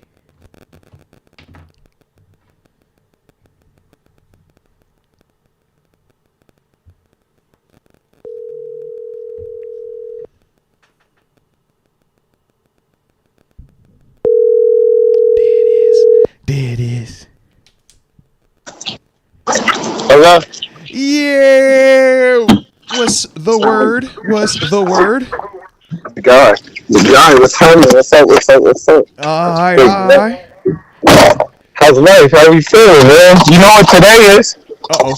Hold on. Let me do the intro. Let me get us right real quick, man. All right. You're taking too long. Hold on. Let me do the intro real quick. Ladies and gents, boys and girls, children of all ages, don't let this week fool you. It might be the backyard brawl, but this is still a Tuesday show, which means this season, the homie Terence Garvin, TG, Pittsburgh Steelers linebacker, former West Virginia Mountaineer, almost heaven is what they say. A lot of people say it, A lot of people do say it. A lot of people say it, though. Hey, one half of the locker mates, and more importantly, my mother freaking locker mate. So without further ado, shout out to the homie TG, aka Terence Garvin. Yes. The clock's a little bit louder this week. There we go. You gotta. Everything's a little bit tighter. The details are a little bit more detailed. There we go. You with me? The lights are a little bit brighter. The sky's a little bit brighter. Things are just a little bit different this week. Let's go. It's I Hate Pitt week, man. It's officially here, man. We've been waiting 365 days to get back here, and we're back. It seems like we're living in your head rent free here. Like, this game living in our head rent free. That's the difference between me and you. We need to be living in your head. We're not taking you lightly because we're gonna put 40 on you. 40. Man, we're gonna smash you out here. Welcome to I Hate Pitt week. We're on your head all week. I done text you every day. You ain't text me back. You know what it is. I Hate Pitt week. We're on your head. It's only one true golden blue. They're going to know who the golden blue is. You're going to know what it is at the end of this week. You know what it is. That's how you should have brought me in, man. I'll let you do the talking on the field. You're going to bring me in. You should have brought me in appropriately. I know. Let the people know. Based off how you're talking, I think you know what you guys got, too. And it's not good enough. So man, we don't even see you. We don't even see you. I'm just letting you go. I can confirm TG did start the week off 9 o'clock in the morning with a text directly at my man over here to let everybody know what this week was and let the energy be known. Hey man, it was no sugarcoating, all right? So we got it, bro. I like the energy. I love the energy, man.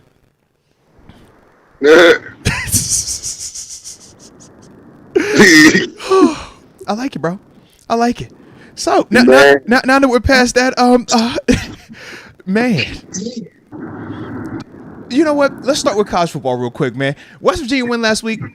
I don't even know. West Virginia won last week. Okay. Shout out to W. Take care of Ben. Who they played last week, man? They played a D3 school. Don't do that. Y'all took care of business though, right? You said we played a D3 team. Yeah, we won last week, man. We won. All right. Pitt took care of business last week, right? Oh yeah. Okay. River City rivalry. Okay. So both parties are coming off of impressive performances then. So everybody should be riding high this week. That's what it sounds like. Yeah. Yeah. We're about to do this. Okay. We're confident. Okay. So I don't have to ask. You feel like your team's gonna win this week, Deke? Absolutely. Okay. And TG, I take it you feel your team gonna win this week?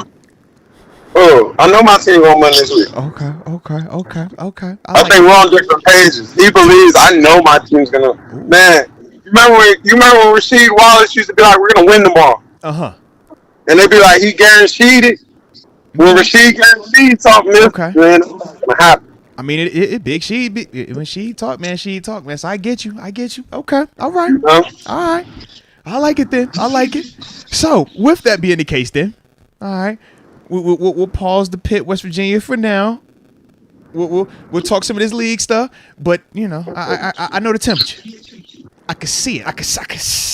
I feel the energy, and I like it. I like it a lot, man. All right, so, baby, talk to me, man. We did have week 1 officially in the books. Steelers Falcons. Yeah. Steelers going on the road down to the dirty South, getting that dub. What was your overall takeaway from it, man? Big win. I thought it was such a Steeler win, man. It just felt everything Steeler-esque. Like, you know, hard-fought nose, close game, dogfight the whole time, no touchdowns, big defense, heavy defense, stuffy, disguising defense, interceptions, turnovers, a Steeler win. Knowing how to win situational football at the right time and the right moments. I thought it was a good win. I thought it was one of them wins that build confidence, teach you how to win type win. You know, I think learning how to win is such an underestimated thing in the league. Knowing how to win that tight game. You know, in college, you know, you get a lot of the blowouts, then you'll get a tight game. Like in the league, every week's a playoff game. It feels like, to where it's like knowing how to win that tight game is super important. So I thought it was a really good win. I thought it was an important win, a road win, which is major. You know, everything about it said a good win. You know, you're dealing with adversity at the quarterback situation. To not let that bother you at all. Don't blink.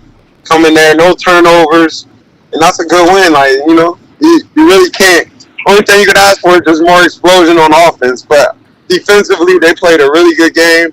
You know, offensively they weren't the best, but they played solid. Like, they didn't turn the ball over. It was physical. You know, he wasn't just getting hit back there all day. I thought it was a good game. Thoughts on Fields' performance? What grade would you give him? I give him a B. I thought he played cool. He played well. He ran the ball when he was supposed to. His legs are a weapon for him. You know, he didn't turn the ball over. You know what I mean? Like, at the end of the day, the position of quarterback is protecting the ball.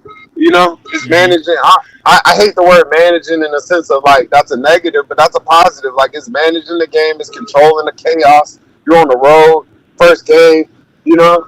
This is still a different offense for him. He's still accustomed to it, so he was able to control it against a real live reps, all live bullets, and he was able to not turn the ball over. Like, no matter what you call it, he was able to not turn the ball over. He put them in position to score, and they scored consistently. You know, to leave there with points, points is always a positive.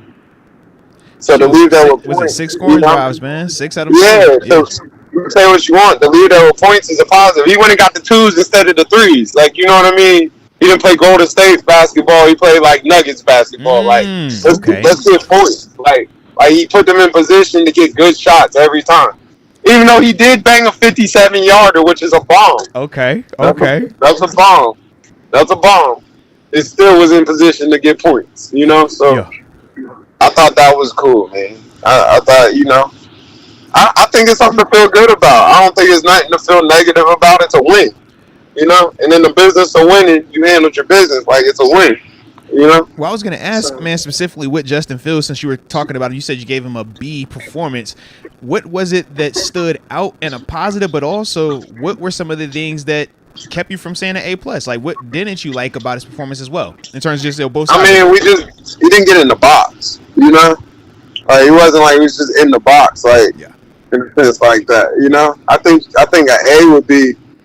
I mean, you know, the standard's the standard. Like an A would be we scoring touchdowns. Like, you know, we're finding ways to get in the box. You know, I thought he found ways to get them in position to score, but he didn't find ways to get them in the box. So to me, I definitely think it's a B performer. Like, it's room for plenty of improvement. There's plenty of improvement to be made. There's plenty of, you know, targets that probably was missed that we don't see about. I seen the GB connection lit up, so it's like you always want to keep that hot. You know, I think that's coming. Stay patient. I think if these two stick together, I think that'll get even hotter. And I know that's gonna start something, but I think if these two stick together, these that two that as in what? Justin Fields and the Steelers? GP. Justin Fields and GP is what you talking about, yeah. The Fields GP connection, like I think that'll be a hot. I think Fields will be I'm coming to you at any time dangerous type person. Like, I think he's I'm gonna find you type. You know, like I'm coming to find you. I think if you got GP, this is a hot week for him. Like week 2 of the Fields GP, I think it'll get hot this week. I think he'll get in the box a couple times this week type. Like, this is a 2 touchdown week. Okay. You know? Okay. So, yeah. So with that, then, man, just in the sense of this whole quarterback thing, but actually, because, man, I know I'm rushing it, but we're going to get into it anyways, man. So, man, how you feel about going into next week then, man, if Russ is healthy? Would you be going with Russ or would you be going with Fields then? Because you seem pretty, you know, big on the, hey, give it another opportunity to score some more, to get in the box, Let's be patient with that calf. That's what I'm trying to see. What's up, bro? Like, what's your energy, man? That's what I'm thinking. I mean, honestly, I would love to go with Russ just because it's the Broncos. Like, the storyline just. But this is why they put it so early. Like, this was the point. This is why they planned it like this. Like, this was the purpose of it, you know. But I think if I'm the Steelers, like, I'm going with Fields, and like that calf been bothering you for a minute, man. Let's go with this. That calf seems like it's. So, are you doing it because of the calf? Or is it because you want to see Fields and we go say it's the calf? That's why we need clarification. I just feel like that calf been bothering you for a few days, man. Let's get this. We don't want to put any more risk, man. Like, that calf been like I didn't know it was this serious. I didn't know it was this heavy. Respect for you to put you out there. Y'all playing with my man Russ. I'm just saying, man. I'm a Russ guy. I've been on the Russ wagon the whole preseason. You can't say I haven't. I've been on the whole preseason. But it just seemed like that calf. Oh, the feels look good, man. Oh. I just didn't know. I didn't know it was that. I thought it was something to keep you out of practice a few days. We'll be all right. I didn't know it was going to miss games. Now we've hit the. But if you remember, when I talked to you, I was like, man, if it get to where it's starting to get into the games, now now it's a new starter. Like, now it's like, okay, now you. I've just been with this one for a long time now. Yeah. You know, I had all preseason with this. This took all preseason reps, and it started me off. Hey, and he looked good too. He had a good floor to his game where he, like you said, he didn't throw any interceptions. Didn't put the ball. He didn't throw no interceptions. He played good. Let's not act like he's not. He is a starting quarterback in this league. It's not like we can say he don't have experience. Like, he's a starting quarterback. That's not his knock. It's kind of like, now I'm like, let's rock. You haven't lost a game for me yet. Technically, I'm not about to. You know, I got to keep the hand that's hot. Like, you know how I go. Yo, you know how I go. Funny, bro. You know how I go. You know I was all on the Rush train, so I don't want you to think I was totally on the train. I just didn't know it was this serious. I didn't know it was still like I was reading stuff. He might not travel. I'm like, it's like that. Like, yo, they're saying he's still hurt too. Yeah, they said he's still hurt. He's going to be limited in practice no matter what this week. Man, what happened? Like, no, bro. When did this calf happen? Like, man. The conditioning test. They said he was hitting the sled. Yeah, they said they had him pushing the sled in the conditioning test, and then from did he do something we don't know about? That's what I'm trying to figure. I'm like, bro, did you come into camp with something and we ain't know? And the sled. We blame the new strength and conditioning coach. Yeah, like did he catch it straight? I don't know, bro. But is it a calf or is it a? They said it's calf. Don't say the A word. It's calf. Yeah, they said calf. Just stay away from the A word. It's calf. Because I'm like, this sounds like. That's what they did with Durant. You remember Kevin Durant? Yeah, you know I'm with you. It was calf until the whole calf. Christian McCaffrey last night. Like, hey, that calf. We gonna let that calf. Aaron Rodgers. He was dealing with the calf. That calf. And that's what I'm asking. I'm like, bro, is it a calf or is it like, yeah. Because calf is very different than We don't want that one. Not the Hector. Not that one. Hector. Yeah, we don't want that one. No, not that one. Come on. So I think I was just like, bro, I openly admit I was shocked. I'm like, where's this coming on Thursday, Friday? Like this. Bro, that thing happened at the end of the week, and then even on Saturday, they was still talking like, yo, he still might go. I thought this was one of them vet day casts. You know what I mean? Like, yeah, we ain't gonna mess with it. We all right though. Like when it stumbled in, he might not try. I thought might not travel sounds so loud. That's very loud. Might not travel. Like I have no chance to play. Yeah, game time decision. Go warm up. We'll see what happens. Night and day. Might not travel. Might not travel. We ruled you out on Wednesday, bro. Yeah, might not travel is like we knew what it was 2 days ago. Yeah, like we're coming in with a new plan. I know that's not here. Yeah, but low key. Well, they need to start running some of those read options. All I'm gonna say is that was kind of how I walked away from the press conference today. Low key, it was kind of like also, bro, we're not about to do the back and forth at that position because we need that clarity. And if it is, we're not about to play with you. Yeah, he's like, yo, I can't do that. I can see the frustration. It's not it's still human nature to this game, bro. Even though it's a business, it's a human nature element. It's kind of like, bro, I brought you over here. I loved you. I came and got you. Mm-hmm. I saved you. It's Bronco week. This your week. This is your week. Still come on, man.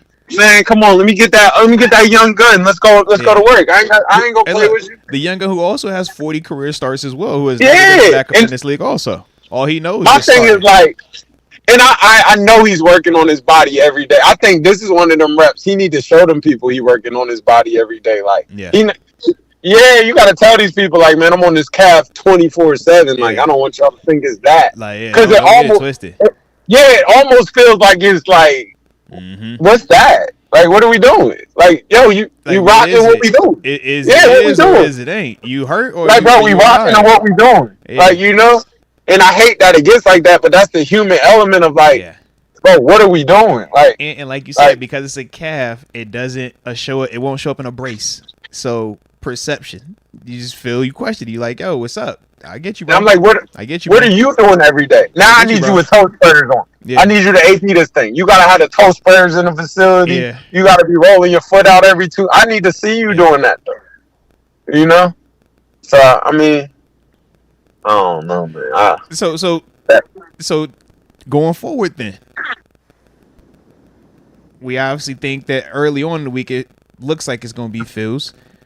It's going to be Fields. I feel like it's going to be Fields, but whenever Fields. I'm about to say, I feel like it's Fields this week. Yeah, I feel like it's Fields this week. But if Russ don't practice Russ is healthy by next week.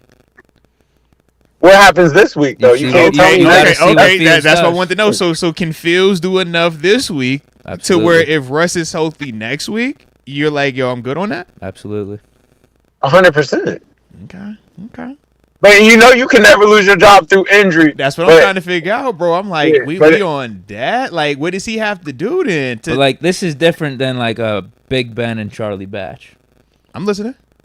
Both these guys are both new to the team, and there was a quote unquote quarterback competition in the offseason. So like they're more on an equal playing field than you got your franchise guy. We need our backup in there for a few weeks to just win us game, and the job's always going to be yours when you come back.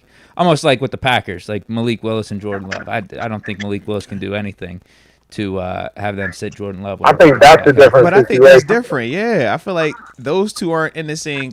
Like these are nice days. Yeah, no, that's what I'm saying. And like a Big Ben or a Charlie Batch. Like that's my point. Is like this isn't a like traditional starter franchise guy backup situation. Backup's going to be in for a couple weeks, few weeks, and no matter what, the starter's going to come back. This one is like I think Fields can play his way to winning the job. I agree completely because Russ hasn't played for the Steelers yet. I think you got two starters in there, and now you got some controversy. That's kind of how I see it. I don't see it as like one being like, because like with C-Batch, we always say Ben is definitively the better player. With Jordan Love and Malik, Jordan Love's definitively the better player. If we're saying Russ and Fields, Russ' career is definitively the better player. But we're making this decision based off of the here and now with speculation of what it can become. Versus we know up until him getting hurt, we ain't seen Russ ever look terrible. It's times where we But if Fields keeps winning, that's my point. And I get that part. But that's what I'm trying to just like, man, all it would take is the preseason last week, this week, and we could be all the way off of that. I thought that was a little fast for me. That's all. I mean, I don't want you to feel like I'm going to say because it's all the way really fast, like this turning the page or rush. If we go do this off of 2 games, that's all I'm saying. Like, I thought he played well also. I just didn't know it was to that extent. That's all. My thing is like I don't want to say all the way off. Like all the way off's a big word, but like turned off. You know, like turned off. You ain't the baddie right now. Like, yeah, we know you fine, but this one got an eye right now. That's what you want right now. Is that what you're saying? Yeah, that's how especially if you're playing good and we're winning. Man. Because I think the case for putting Russ out there becomes worse and worse if we're winning games with Fields. It's like, okay, I get Russ has the better career and everything, but we still haven't seen him in a Steeler uniform. Well, we're winning games, and with we're Justin continuing Fields to get more information as well. Yeah, remember, this was the first time we saw Fields for the Steelers play for 4 quarters, right? In a game that matters. In a game that matters, right? So we saw him 4 quarters, game that matters on the road, new information, look good. Mm-hmm. Now we're about to get another opportunity, 4 quarters versus good defense on the road. Can you do it again?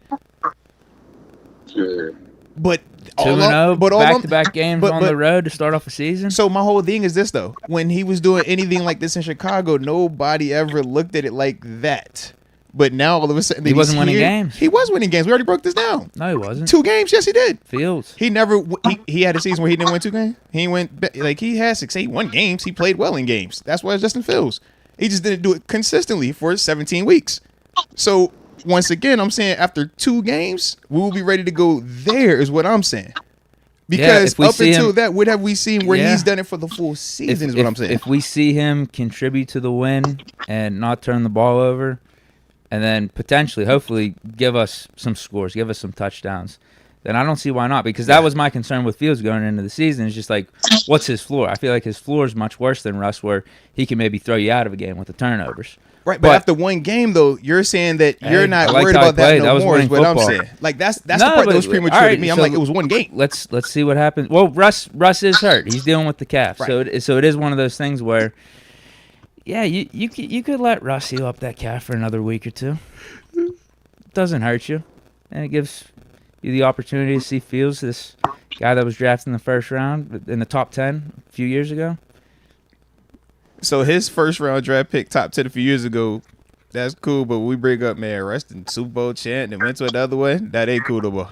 You catch what I'm saying? Like that's my only thing, man. No, like it's very cool. But like Fields could, he just has the higher ceiling with this offense, and I would with agree. The talent. I definitely agree. Not with only that. for this season, but also for the future. He could potentially be your franchise guy, given that he's 25 years old. Whereas Russ, we say 35, that, we say that a lot. You only get how many more years with him? True, but how many times have we said that about different quarterbacks that this could be? I mean, we were saying this about Kenny. We said it about Mason. We said it about all these other guys. It doesn't hurt to see Fields for another week or 2 to try to get more answers. For sure. I think that's my thing with Russ dealing with this calf, because you're not necessarily benching Russ, but you're just like, hey man. Well, yeah, if he's hurt, he's hurt. If he's hurt, he's hurt. Yeah. No. And if he continues to play good, I think the case for Russ being the starter on this team this year, 2024, becomes worse. If Fields plays good, we got 3-0, 4-0. Absolutely. Because we haven't seen Russ in this system or play for the Steelers just yet. It's not like Ben. It's not like we have this benefit of the doubt that we could associate with Russ here in Pittsburgh. If he's hurt, he's hurt. If he's hurt, he's hurt. That's true too. Yeah, it's not. I think if he's legitimately hurt, it's not even like that much of a conversation. But it will get to a point though if he becomes healthy after 3 weeks or 4 weeks, and we're sitting at 3-1, 4-0, and Fields has been playing really good. Then I think you're having a real conversation. Tomlin has a decision. Because I think my whole stance on this is, I'm good with either one of those guys. But I just didn't know that what Fields specifically just did in this game was enough to where it's like, yo, clear cut, don't even double think. I don't got a question on it. Justin Fields the guy. No, I just see a touchdown. I just want to see him for another week. But you catch what I'm saying? So that's why for me, with the way that you and TG were like kind of like on this, I'm like, it's bro, taking advantage of the opportunity that Russ is banged up a little bit. I'd like to see Fields for another week. The way that you communicated that was different than how you said it the other time. You and TG, like us looking at him getting this opportunity, that's one thing. Us being like, yo, man, that's the guy right now. That's the guy. That's the guy. Bump it. Well, that's the guy. I'm saying if he wins these next 2-3 weeks and plays good, then yeah, I think you are sticking with Fields. But he could keep playing like what he just played like is what I'm implying. Because was that enough to where you're like, yep, I'm good? Because to me, I think that I would still want to see Russ. Because Russ scores touchdowns. That's why I'd like to see Fields for another week, though, because that was only 1 week. That was week 1, new team, new system. So I'm curious. And very short time for him to prepare, too. Can you develop? Yeah. He got the call like, hey, man, wake up. Hey, you starting today. Go ahead out there. Yeah. He checked off all that. What could this Fields and Pickens connection look like after a few weeks? Yeah. I'm curious. I'm interested. I'm intrigued.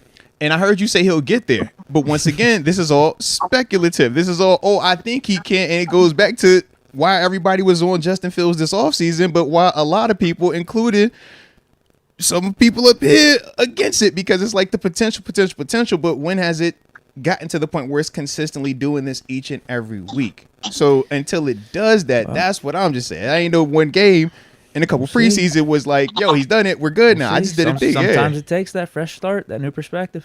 Shout out, man. Shout out, bro. And you're right. Sometimes all it takes, man. I like it, baby. All right. Well, sticking with this here Steelers Falcons game, man. Who are some of the guys that stood out to you offensively and defensively, bro? I think offensively what I liked. Because it's like it didn't splash offensively. I just feel like the unit offensively I like, you know? Yeah.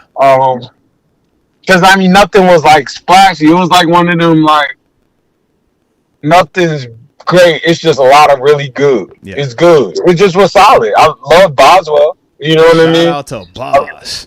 Yeah, I love Boswell. Kick and punt, man. Put some respect on that man's name, man. I think it was some little stuff you didn't see. When the punter got hurt, that was also the snapper. You know what I mean? Not the snapper, but the hole. Yeah, the hole. Yeah. You know what I mean? Young little Scotty Miller. Shout out to young Scotty Miller, man. I thought that was impressive. That was respect, because that was a big deal. Like, that's like losing your center and you QB. Like, things, little stuff starts missing. I thought that was hard. What'd you think of the man JP out there? I mean, obviously, you know, I love him. You know what I mean? I think that's the weapon. That's the weapon of the Steelers in a sense, where it's like it's always dangerous. I thought he had moments, you know. I thought he was splashy. Back home, back in the A. So it's like, legit dude. AJ Terrell too, man.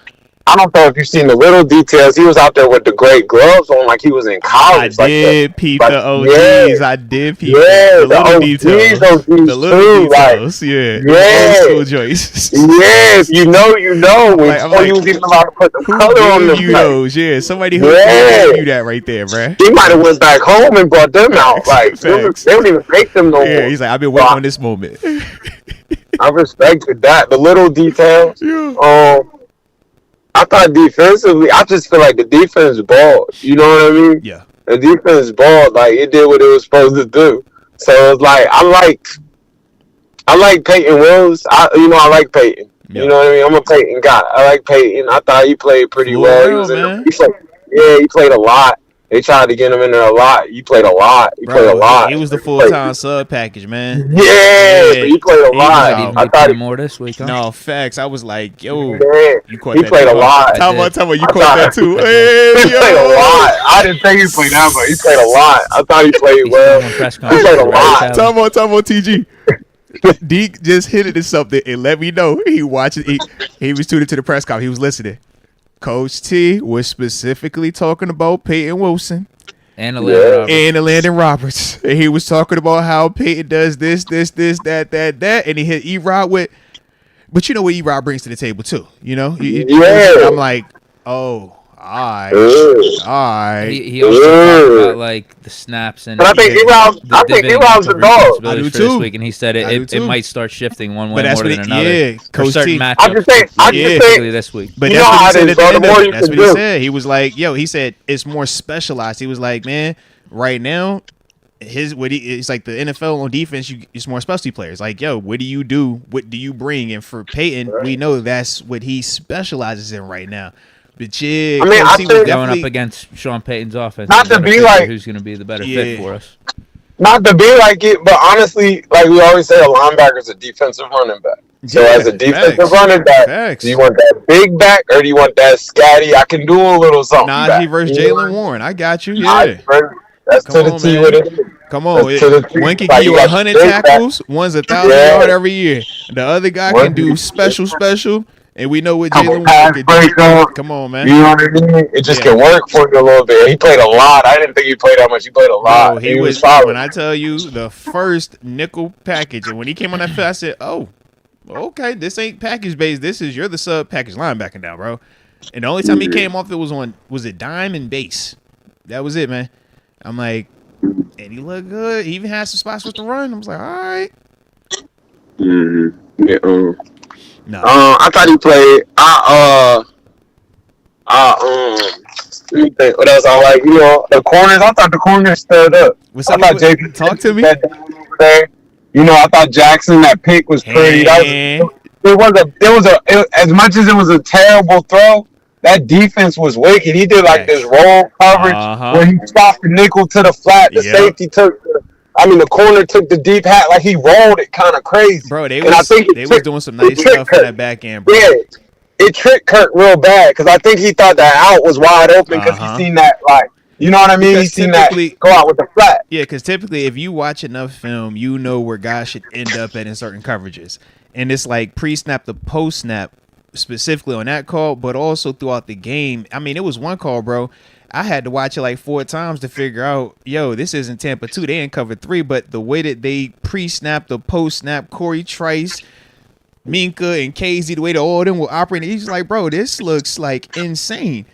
And you see definitely on tape where Kirk is pumping it on times, or it's like, yo, it can't come out when it's supposed to. So shout out to them dudes on that back end, man. But Dante Jackson looked good, though, man. Definitely looked good. Yeah. I thought he looked solid, real solid. I thought the corners stood up. Like, I think that's the type of team. If them corners stand up, because they run so much exotic stuff in the middle, them corners stand up, there's nothing you can do with that. Yeah. It's too much. It's too exotic, too much speed. They rotate a lot of weird stuff. They do stuff that's like, if your eye's not right, you're not going. Oh, yeah, it'll get you. Yeah. To get you, because you'll fall for something. Because it'll look like man, and it's a 2 behind it. Like, So I thought that was good. I thought the linebacker play was good. I thought they played well. I just thought they played a Steeler football game. Like, you call it, like, it just felt like a Steeler win. It felt like hard-nosed win, situational win. Not a ton of points, but a lot of good, a lot of positivity. Yeah. You're getting hit in the mouth, physically hit. I didn't think the O-line dominated, but I thought the O-line played well. Okay. I didn't think they dominated, though. But I thought they played well. They protected well. They calmed the whole. Like, Judon got a couple. Grady Jarrett had a moment. Like, two sacks total, though, man. I'm like, yo, we'll live with that, man. We'll live with that. Pros. These are all pro, like, second top 100 guys. players. Yeah, facts. You know what I mean? So it's like, and it's no seeking comfort, but to be able to really just calm that down the way you did, like, in a sense, like, I think that's made. I just thought it was all right. Yeah. I thought it was all right. I thought it was a good win, program win, business, knowing how to go on the road, find a way to get a win. That's one. That's one. Call it what you want. They don't ask you how, they ask you how many. Hey, ain't that the truth? And right now, we're undefeated, man. Undefeated right now, man. Undefeated. They ask you how many. And they say in the AFC North, everybody else lost. Yep. It's not a bad thing. No, not a bad week, man. Facts. That. All right, do you have anything left from the Falcons game? Anybody? Good win. I agree with TG. It was just an all-around good game. Good win. Falcons really should have only had 3 points. Respect. Refs gifted them that 7 to Cal Pitts after they called back TJ strip sack. It's whatever. Respect. But, like, yeah, defense played lights out. Offense did what they had to do to put up points. I liked it. TJ figured something out. He was jumping that up all day. Bruh. TJ had a nugget, man. He been watching tape, man. Let my dog live. I will say this, but I wish no gambling. But when he came out for that last play, I put everything on it. I knew he was getting sacked. I was like, there's no way he's leaving out of here without this one. Like, this, he know what because the camera showed him coming on, and it was like, you know what time it is. Look. With the Denzel me, I'm leaving here with something. Hey. I'm leaving here with something. There's no way I'm not leaving here without one sack. No, he gonna leave it with something, bro. Yeah, man, I'm leaving with something. I done got all this work, man. Come on, man. I'm finna jump this snap again. Everything I just did. Hey, look, make him call it. He gonna have to throw this flag on me, bro. They gotta show me. He gonna have to throw this flag day. Yeah. Yeah, they gotta show me. Last play, they gotta show me. I noticed the last play of the day. They gotta show me. No, I like it there, baby. I like it. No, but shout out to TJ though, man. So yeah, excellent first week, man. Got the dub. That's what we like to see. All right, around the league though, first week games, man. Yeah. How'd you feel about? Obviously, we had one last night with your man's, young AA Ron. Man, Jets Niners. How'd you feel about that one, man? My man got to shake the rust off a little bit. A little slow start. I didn't love him, but you say what you want. A-Rod always feel like he in that game. Even when they was down 14 with like 7 minutes like they in the game, bro. Like, man, they gonna come back. They gonna score, get a stop, and they gonna come back. That like you just always too bad. It was terrible. Man, I think the Jets they just got a lot of drama, man. I hate to say it like that. Like even with all that stuff with Hassan and all that, like. That's bro, drama. He's still holding out. They say that man on the hook for 5 M's right now. I say, man, they getting all that money back from that. Bro, you tripping. If you homegrown, you can get away with it. He's new. Man. You can't do that when you're the new guy, bro. There's no way he shouldn't have went in there and 7. Like you tripping, bro. They gonna just mind his business. Yeah, man, you do a lot of things with that money, man. Come on, man. You know what I mean? What they say, you can never get it back, no matter how much. Yeah, no matter how much, you can never really get it back. Because you left the 5. So even if you get 10 next year, you still down that 5 that you would have got this year. You're still down that 5 forever. Like you could never truly get it back. That's real life. So it's like even it's a lot of money. It is what it is. He make a lot of money. I don't count his dollars, but it's a lot of money. Hey, bro. But I ain't know he had 5 to lead. That's all. Everybody, I suppose everybody up different. there in age too. Jeez. I wasn't really impressed with the Jets like I thought though. They didn't do it for me. Don't do that now. Don't do that. I know that's your team, man. Come on, man. I'm an A-Rod guy. I'm about to say don't back up off of your man now, man. Don't do that. It doesn't look like the same Jet team that was. The excitement not there, man. You know what I mean? Man, you got Sauce Gardner throwing footballs and warm-ups. Grill look nice and shiny, though. Shout out. You got Breece Hall. I mean, I know how y'all feel about this Jet squad, man. Deke high on the Jets, too, man. No. I like Breece Hall, though. I ain't about to say it. Aaron Rodgers is good. Oh, that's crazy. I like A-Rod. That defense It just didn't feel right yesterday. Like, it didn't feel right. I don't know what that was. It didn't feel right. Nothing in New York feel right now, though. In New York. Yeah, nothing in New York feel right. All jacked up, bro. Nothing in New York feel right now, bro. New York, you know what I mean? It's a bad time for that football. Like, it don't feel right. You know? I got some other ones, though. I ain't know. Like I said, I like the Vikings, though. Okay, so you like the Vikings? Okay. I like the Vikings, though. Ain't nobody's talking about that. Young Sam. I like Sam Darnold. I like Sam Darnold. I think they got a quarterback. I think they're gonna play defense. You call it what you want. No facts on that. That defense is gonna be exactly coming at you. Yeah. I think that's a nice unit over there. I really do. I think that's a nice little underdog unit. Okay. Team nobody's talking about. Okay. Team. Did you get a chance to see any of this Bengals Patriots situation? though? Obviously, the Patriots taking care of business with Jacoby Brissett. Shout out to Mayo, man. Yeah, what's the word with that? How you feel about that one? The Bengals got too much outside noise, man. It's just like all that outside noise. You might not feel it, but that stuff distracts you. Like it gets you. You know what I mean? Like why you ain't throw to him? Why we ain't doing this? Why it creates controversy. It creates splits in the building. Yeah. You know, like even whatever we say, like back to Pittsburgh, trying to calm all the noise that could possibly get loud. Here. We good. All right, let's get to it. You know what I mean? It's kind of like when you about to go strike, it's like you just want to calm that noise down. Yeah. And the Bengals guy, because we've totally forgot about T. Higgins noise. You know, like we're so hard on Chase, on the Chase noise. We don't even talk about T. Higgins noise. You know, so that's facts. Higgins is just hurt though at this point. Yeah, he signed the tag. Yeah, but it's still noise though, because it's still like, oh, you ain't get yours. He wants to deal too. Jamar Chase is unhappy. Oh, you ain't get yours. They ain't give me mine neither. I hope it almost turns into almost like a. I hope they don't pay you, but I hope they do pay you. But I wanted to get I want to get my check first. Yeah, I need mine too. Like I came up here way before you came. You already know how to go. Yep. So I think these are just tough votes, man. Okay. All right. Well, I got another one, man. What about your man Anthony Richardson, man? Him versus your boy CJ Stroud. How'd you feel about that one, man? Did you see him throw the ball the whole field? I did see that. In time out, young boy 24. That was not my doorbell ringing. That was through the headphones. All right. So don't put that on me. All right.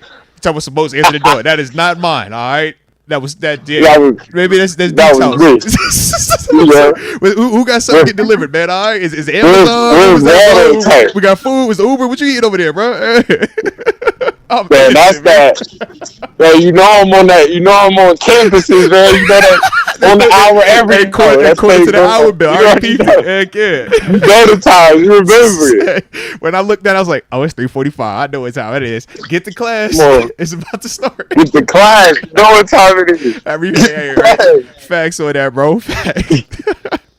So yeah, man. So how'd you feel? So A-Rich, he did have a throw that it went the distance of the field and it did look pretty cool. Man. Another one. I was laughing. Right? It was 40 yards. I was laughing. Did you see the play where he ran it at the goal line and my man tried to tackle him? I'm like, bro, you're wasting your time. He's running through all of y'all, man.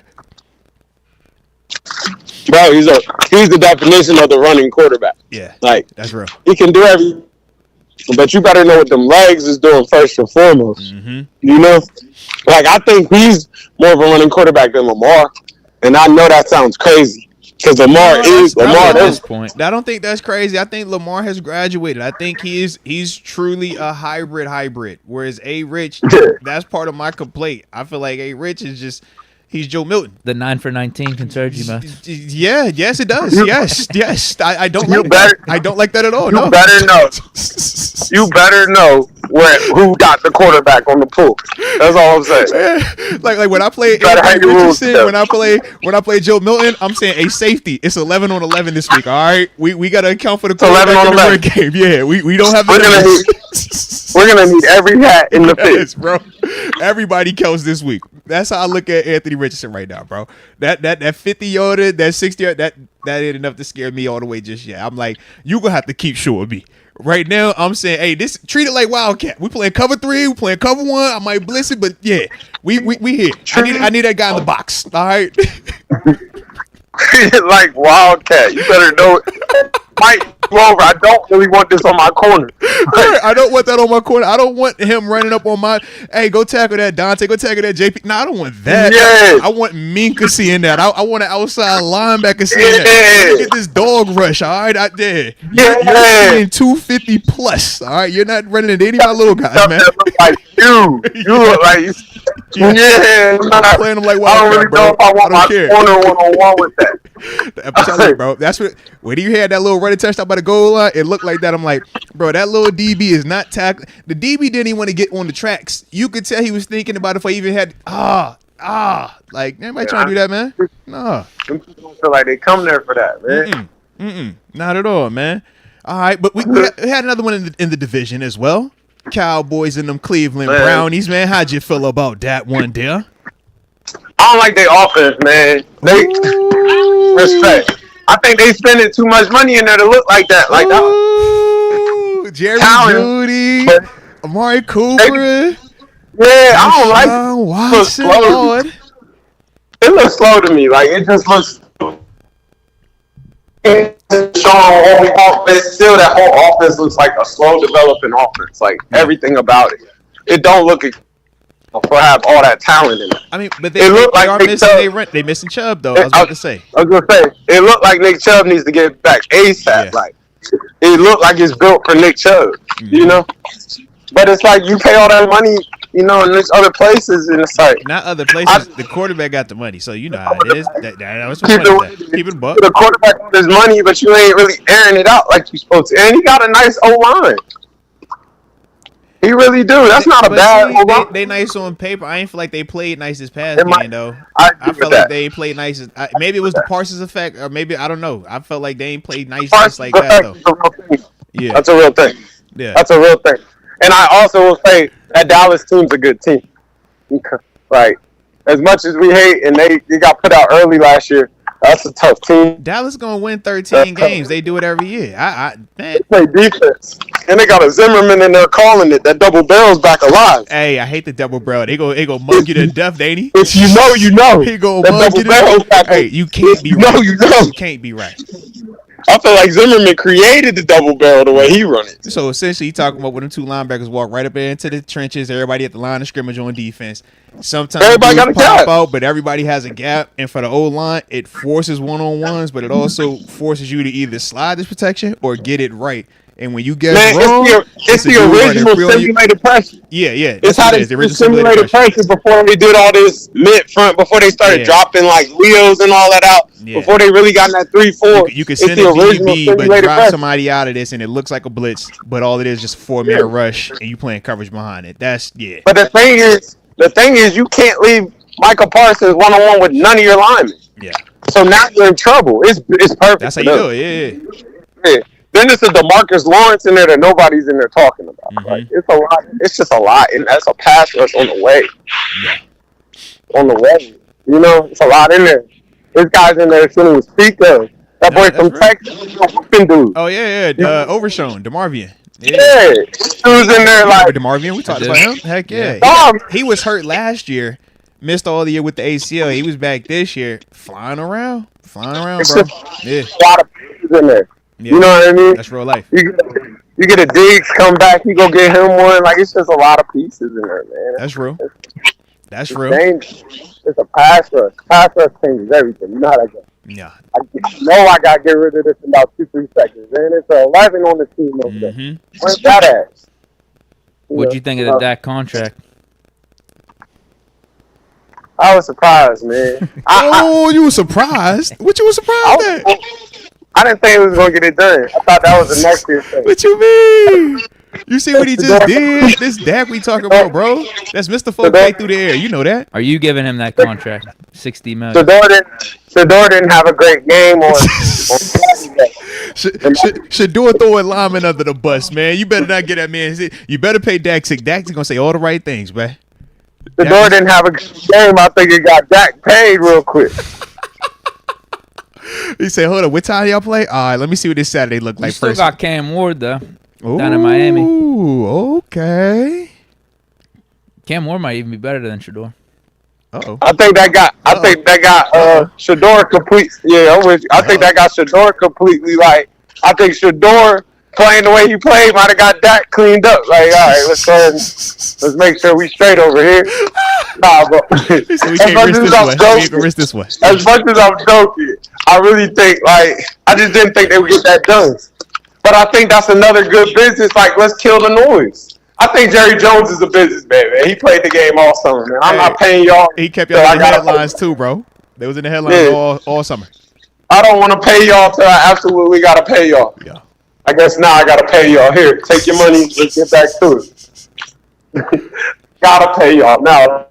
Let's get back to it. I feel like if you was Dallas, you it's a risk. You either decide to pay Dak $60, and the risk is he can't live up to it in the postseason, or you allow Dak to leave, and now you run the risk of, please God, let the draft fall to me the right way, and that I get the player that he actually develops and stays and looks good and all this other stuff. Some people don't let Dak. That's what I'm saying. Some people are like, come on, man. As much as people talk bad about Dak, Dak's a really good quarterback. He's just the quarterback of the Cowboys. Like, that's it. That's equivalent. It's loud, that's equivalent to the Steelers. Like, some jobs are harder than other jobs. Absolutely. You know? Facts. They call that America's team. If America don't feel like they win in the Super Bowl, fire him. Come on, you man. know, and that's not how this thing goes. That's real life, man. That's real life. All right. Now there was another game of one of these AFC teams that we kind of like to focus around and just every once in a while revolve around. I thought that was all the games. But no, it was a Bills and Cardinals game. Yeah. I don't know if you got a chance to see that. Kyler Murray, I said Kyler Murray. Marvin Harrison Jr. making his NFL debut. What are we talking about, man? Like, I just ain't know if you caught that one. You didn't catch that one? I ain't know. Marvin needs a quarterback, man. What? Man. Here's Kyler Murray. What are you talking about, man? I think say bad, but I think Marvin needs somebody. Marvin needs like a Sam Darnold, man. Somebody. God, we're talking about Sam Darnold like this after one game. What? This is wow. He needs a Sam Darnold. No, I'm not gonna let you get that off because I've been on that Sam Darnold thing for a long time. No, you were hyping JJ McCarthy. JJ McCarthy. I always have been on the Sam Darnold the guy. I've always been on the Sam Darnold the guy. I've always been on. But you that one slipped through the cracks. But you like podcast, Sam Darnold over Kyler? I was about to say you might have mentioned Sam Darnold. You've never mentioned him over Kyler Murray, though. Time out. You've never mentioned Sam Darnold over Kyler Murray, though. In the year 2024, I just think, and I don't want to say it like that, but I just think he need a quarterback to feed him. You know what I mean? So like he need somebody. What you saying? Yeah, he need a Justin Jefferson situation. Like he need here, feed me, find me, I'm here. You see that last play as much as we joke. No, I didn't see that last play. I didn't see that last play at all. I don't know what you're talking. I seen pressure. I seen pressure up front win. I seen pressure up front win, and that's all I know. So how do you miss your guy though? I seen pressure up front. He ain't having no time. That's what I think, bro. But how do you miss your guy though? Like you got to get what I'm saying. Listen, like this is the only read I'm reading. It's a Von Miller and a Gregory Rousseau that accounted for 4 sacks, just roaming the defense line. I think I was a little nervous. That's all. But if I had 3 seconds, I'm throwing that. But he only had like 2.5 though. You feel me? That might have been plenty of time to throw that. Oh man, that wasn't no plenty of time. Don't do that. Man, I'm not missing that. I get what you're saying, and I'm talking about the whole game in the sense. I feel what you said. I feel what you said exactly. Like I'm not missing that. Like he wasn't even targeted enough, bro. Yeah, he didn't get enough. Yeah. Like you couldn't have told me you wasn't leaving out of there with 13 targets on the first. And let's also be real. It wasn't like in terms of Buffalo. They got good corners, but nobody that where you're saying I'm afraid to throw at this guy. And you see what I mean? Like, so that was why I was a little bit more surprised. I thought that Kyler was Yeah, I'm attacking. Like he's getting targets. Yeah. Like you should have got stuff that's like, here, this is just for you. Yeah. Strictly for you. Here, take this. Take that. You know what I mean? That's real life, man. That's real life. Hopefully this week coming up they'll do that. I'm glad they didn't do it last week, but hopefully this week, yeah. This week, hey, I don't know, but throw it to Marvin every single play if you want to. Now, ball out. It's no way I wouldn't have fed Marvin to start this thing. But every once in a while when you play up in Buffalo, it gets weird. We saw that even in the wild card game last year. It can get weird up there. So I just kind of look at it like that, bro. Did DeMar get to start? Yeah, don't play like that. Yeah, he started, bro. Hey, look, defense only gave up 20 points. That last touchdown was a kick return with like 4 minutes left in the game, bro. Don't get it twisted. DeMar was all right, bro. He tackles well. That's what you need. He tackles well. Hey, if you can tackle, you can tackle. He tackles well. That's what I need. Just don't miss no tackles, man. Don't miss no tackles. Everything else is fine. Tackle the catch. You know, TG, you know the drill. Tackle the catch, bro. Just tackle the catch. Hey, keep it in front of you. Everything in the kill zone. Keep it in front of you. Tackle the catch, bro. That's all I need from him, man. Everything in the kill zone, man. We're not finna play with it. That's it, bro. That's it. You know how I live over here, man. All right. Well, did have a couple of these college ones we had to rehash with you because we didn't get a chance to get with you, man. So gotta get this off you, man. In terms of the Colorado Nebraska game, we obviously know Colorado got whooped, but how'd you feel about young knockoff Mahomes? Mahomes? How you feel about young Mahomes, man? I believe Mahomes and a half. Man, he impersonated him so hard to where I gotta believe. Did you see my apartments? Did y'all see the pre-game rundown jump? Like, please tell me. Oh my! I'm like, bro. Bro, he throwing touchdowns like that, bro. You gotta stop, man. Man, Deke, he came down and gave me the Mahomes. I'm like, yo, bro. That's not what you do. That's what he does. He's good. Yeah. He's dope for doing that. He's leaning into heavily, bro. Whoever his PR people, they know what time it is now. We finna run this NIL way up. That's true. Yeah. We finna run get a little State Farm sponsorship with Mahomes, bro. I'm just. There's no way I'm not on a commercial with Mahomes by the end of the commercial. If they get bowl eligible, he'll be in a commercial. They gotta win enough. Bro. If they bowl eligible, I can see that. I could definitely see that. And he was like the Spider-Man thing, like, oh, who are you? Who's you? He's gonna get on a hair commercial with him and Troy. Oh my! He might get it. Yeah. Oh my gosh, it's getting weird. Oh man. But he could win like that. He could definitely. He can't play the game no. He can't play no better than he playing. Yeah. And I'm talking about off the field. I ain't even talking about the on the field. Yeah, he's doing it perfect. Like he can't do it no better than he does. Some people don't want the imitation. Some people don't want to look like anybody. He's doing designer for you. He said, "Yo, I don't pen. He's giving you that. I'm cool with it, bro." Man, I just want him to start doing the little finger thing that Mahomes do. Oh god, the little giggly thing. You know what I'm talking about? The fire senses. Yeah, he started tingling. He started hitting us with this fire senses. Shout out to Mahomes, man, and shout out to Minnie. Is his name like Raul or something? I keep calling him fake Mahomes. It's dead. Shout out. Okay. Now, is the Colorado? Is it done for the year, or are we back? We 1-1 right now. You know how you felt, bro? I don't want to say the wrong thing. Shiloh down. Shiloh had to get gun to the knife. I was like, man. Can I have a truthful moment here? Can I have a truthful moment? All right, here we go. Truthful moment. You ready for this? I'm scared. I'm scared of this too. But I'm gonna go with it. I think Prime is the man. I don't think it's nothing better. I don't think it's a motivator better.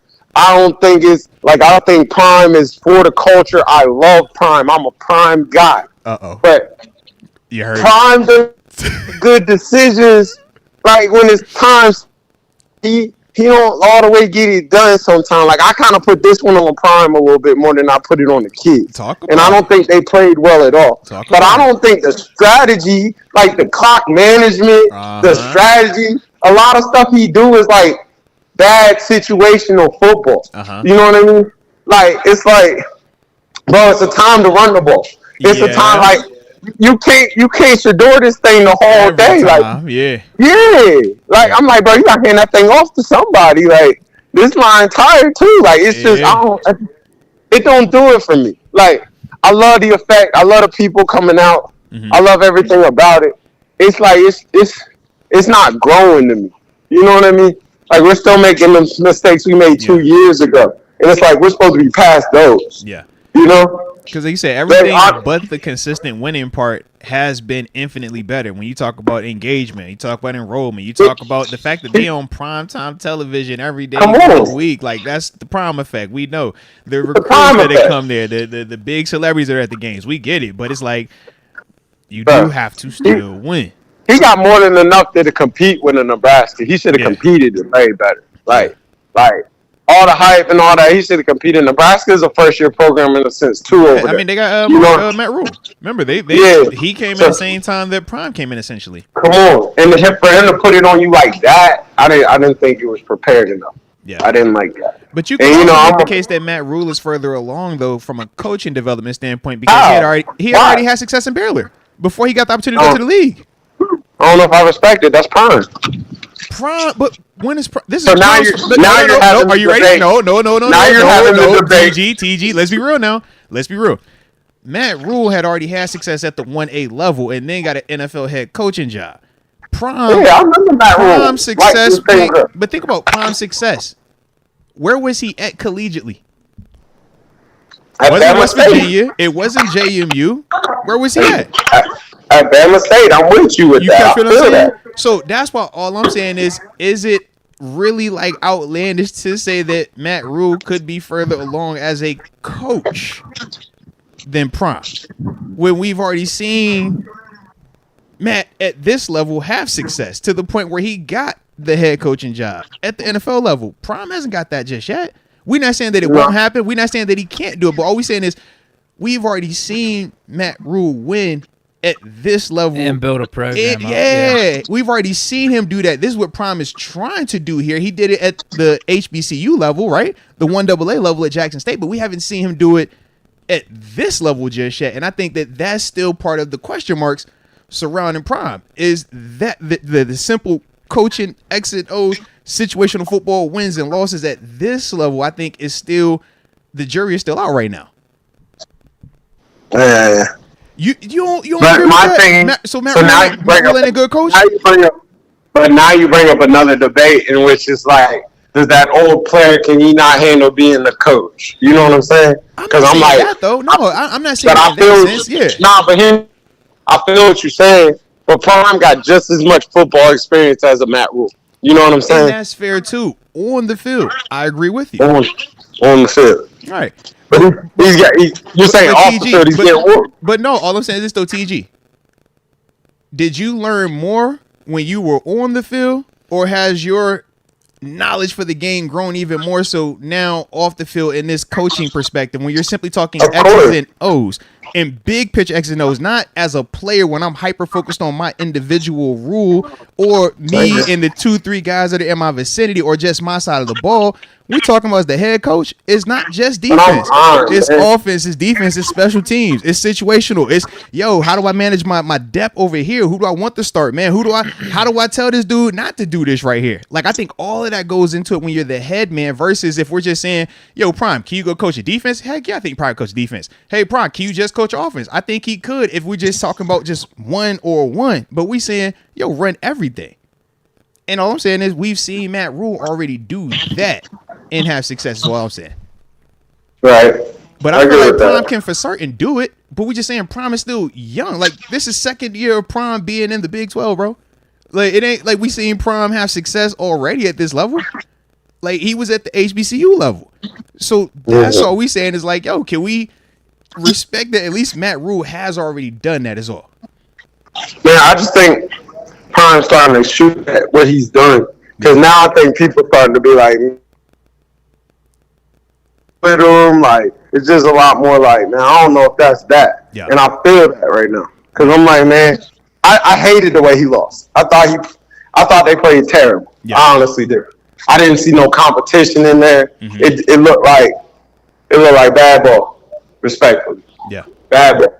And you shouldn't get bad ball on prime time TV from Prime. And typically you would never get that on prime time TV, especially from Prime. It needs to be played at 3 o'clock on Saturdays. Like, that's just the truth right now. Mm-hmm. All this stuff, man, we need a 1 o'clock game, man. We need 1 o'clock Saturday. But as long as Prime is there, because of the engagement, because of the odds, because of the presence, the noise, it's going to be in these prime time spots. It's going to be in the spotlight, man.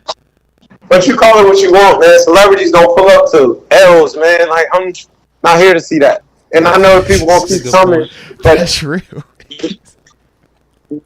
That's a good point. I don't come to losses. I come to see you win. Winners want to see winners win. That's fact. Jay-Z ain't coming to that. Yeah, we weren't hearing about Colorado end of last year at all. Absolutely not. You heard them in the first 3-0, 3-1. When they got ranked, everybody was at the spot. Yep.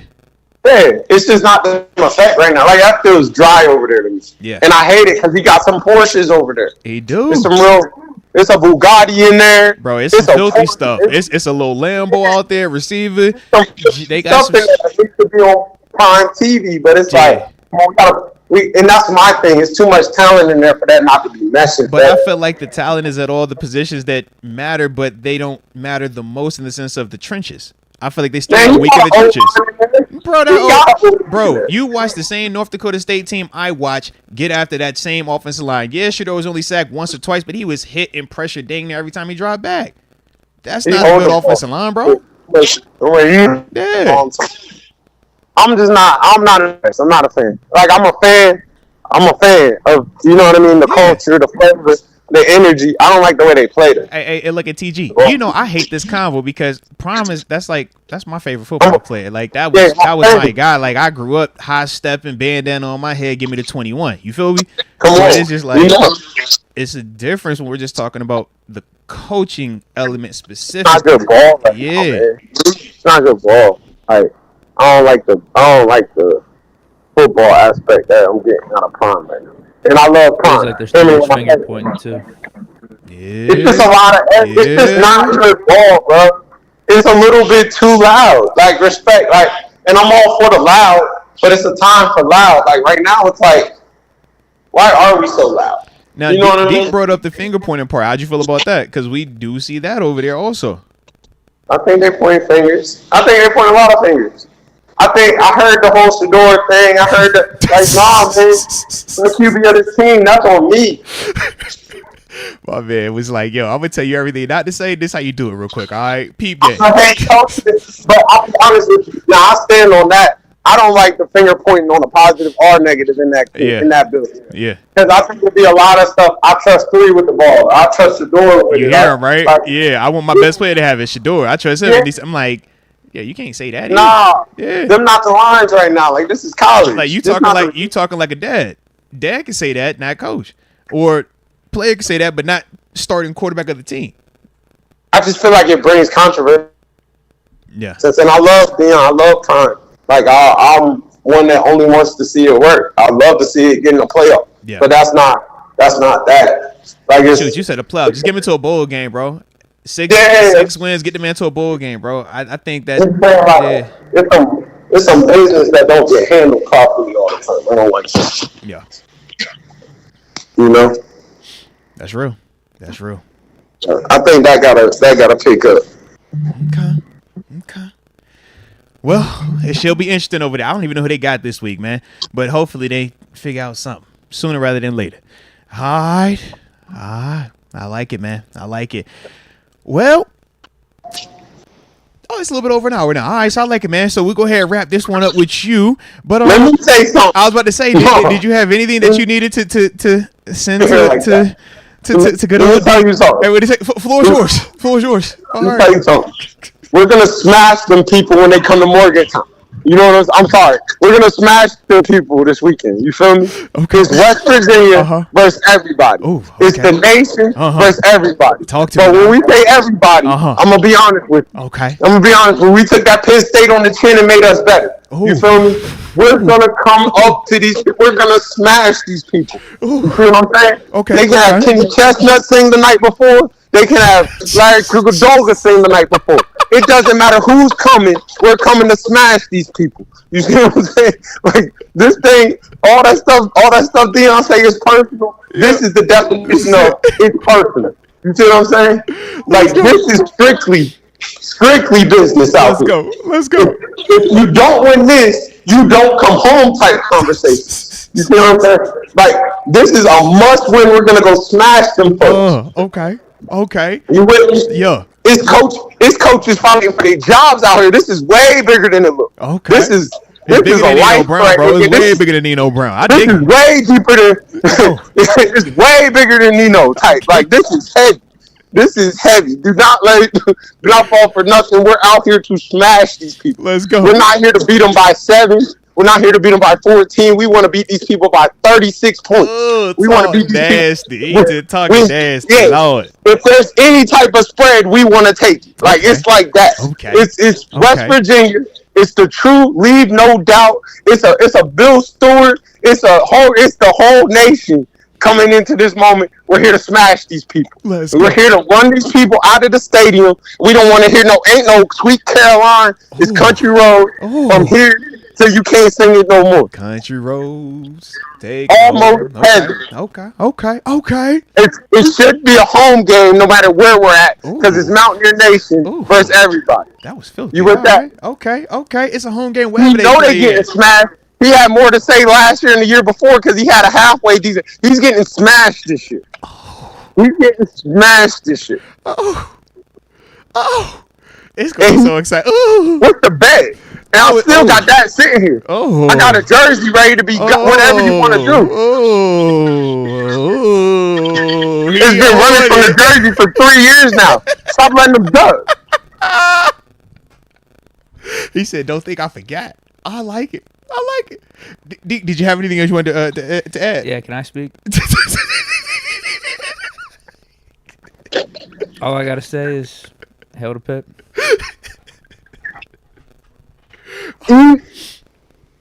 Hey. Hey, I appreciate the censor. I appreciate you censoring that out. You know what I'm saying? Family friendly show. Shout out to everybody. If you're family friendly, hit that like button one time. Don't forget to subscribe. All right, family friendly show. All right, I likes it. I likes it.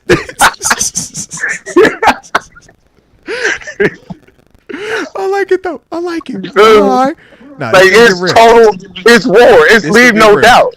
It's nothing to be played about. Is the game at night? What time is the game? No, it's 3:30 game. 3:30. Man, they're not a nighttime team, man. They don't get prime time features. It's a 5-star matchup because we're in it. We're on the way. It's a 5-star matchup because we're in it. Here we come. We'll be down there. We'll be down there. We're the reason it's at 3:30. You with me? If it was with them, we'd be at 12. Hey, yo. I like it. It's a 5-star matchup because we in it. It's like a Floyd fight. You know who's coming. Hey, all right. Come on. Yeah. Feel that energy. You say you either show up because you want to see me or you show up because you want to see me lose. But either way, you showing up because of me. Either way, you came to see. Hey, you came to see me. All right. I like it, bro. I like it. You feel me? Barely I, always we. Here we go. Hey, talk your talk. Here. Talk that talk. Here we go. Talk that talk, man. I like it. I like it. And I saw Flomo did get a nice victory this past weekend. Shout out to Florida Warrior. I see you take care of it. Shout out to the homie. Shout out to the homie, man. Want to know. Let's go. Gave us 21 points, a couple points too many, but we're going to keep on getting better. Hey, I'm about to say, whenever I see the scoring being 20 plus, I look at the DC. Just know that, all right? Come on, you got to look at the whole resume, though. No, I'm looking at DC. Come on, man. 150 yards total offense, you know? Okay. 90 yards rushing. Come on. Okay. Come on, do your whole homework. Okay. You got to do all the homework. Okay. You know what I mean? Okay. Respect. Major factor. You know what I mean? But do all your homework. We getting better. Here we go. You feel me? I'm in that bag hard that the Steelers got. They running some good stuff over there, man. We go. Yeah. I like it. Stay. Here we go. All right. Here we go. Hey. We'll shout out to that then. All right, my dog. Shout out to that. But you know we're gonna spin the block. Do it again a week from now, man. All right. I'm dog. My dog, man. Appreciate you as always, baby. Peace, bro. Shout out to the one and only TG, aka Terence Garvin, the crazy cousin of the show. Like you said, never know where. I think he switched location about 4 times, but it was a dope little vibe right there, man. So like I said, if y'all was digging that, man, don't forget to hit that like button one time for the culture and subscribe if you are new to the channel. Then we got some supers, man. You got a couple that just came in. Let's get these. But yeah, man. There was a lot going on right there. Covered a lot of stuff. Confident. He's super confident, bro. I cannot wait until next week. Oh my God, bro. I'm like, yo, Saturday, and then just fast forward to the call. It's like, can we get Saturday and then Tuesday? Because it's either going to be he's barking on just $1 million, or there's no way. It's no way he can have the other side, right? It's no way the pick can actually win this day the way he's talking. Because I'm going to be like, oh, Lord. Yeah. Because that was a lot. That was a lot right there. All I know is we got a quarterback. Yeah, he I don't know if you peeped that. I know Because he definitely said what he said about your IQ situation too, though. I told you about this new running back we got, Reed. Mm-hmm. I'm not worried about losing Rodney Hammond. These receivers are good. Mumfield's actually showing up for once. Kenny Johnson, our tight end, I told you he's going to get drafted in the league. Watch out, man. This is facts. Watch out. Hey, and I was laughing to myself because as you were talking just there, my phone rang. TG literally just shot a text. Ain't no peace is beef. Just letting you know. Just reiterating the fact, like, bro, we literally just hung on the phone with you, man. Damn. We just hung on the phone. I was like, yo, who's texting me, bro? Like, yeah. You on one, bro. I thought it was all good, too. We were agreeing on our Justin Fields takes. It's like, yo. Low key, y'all both did. I was like, oh, all right. I would just sit over here for a little bit, man. Hey. But yeah, that's H2P gonna get real this week. Yeah, it's gonna get real. You going to the game? Yeah, I'll be there for sure. Okay, for sure. Let's go. I did kind of want to ask TG that. I wanted to ask if TG even knows the names of like his running backs. You know he does it. Wide receivers on his team. You know he does it. You know he does it. Could you at least name half the defense? Look, but everybody's great though. The defense is fire. Everybody's nice. They got a dog over there. Everybody's good. Like, what's his name? What's his number? I think he can name the quarterback. Outside of him, I don't know if he can name anyone else on the team. It's just West Virginia pride, bro. He's like, they're great. Everybody over there, they all nice. Yeah. All right, we got AJ Martinez saying, without Naji, we are in trouble unless Fields is a running back. I can see that. I mean, Naj has been the constant throughout his tenure here. But we could also make the case that we still want potentially more. I think both things could be true. AJ Martinez is Deke. Pitt has 31. West Virginia has 3. And let's pay 22. Let's get it. Let's get it. I wouldn't mind that score. I'm cool with all of it. The score and the paying 22, just at the right number. But 31-3, man, that would be one of the funniest phone calls next week, bro.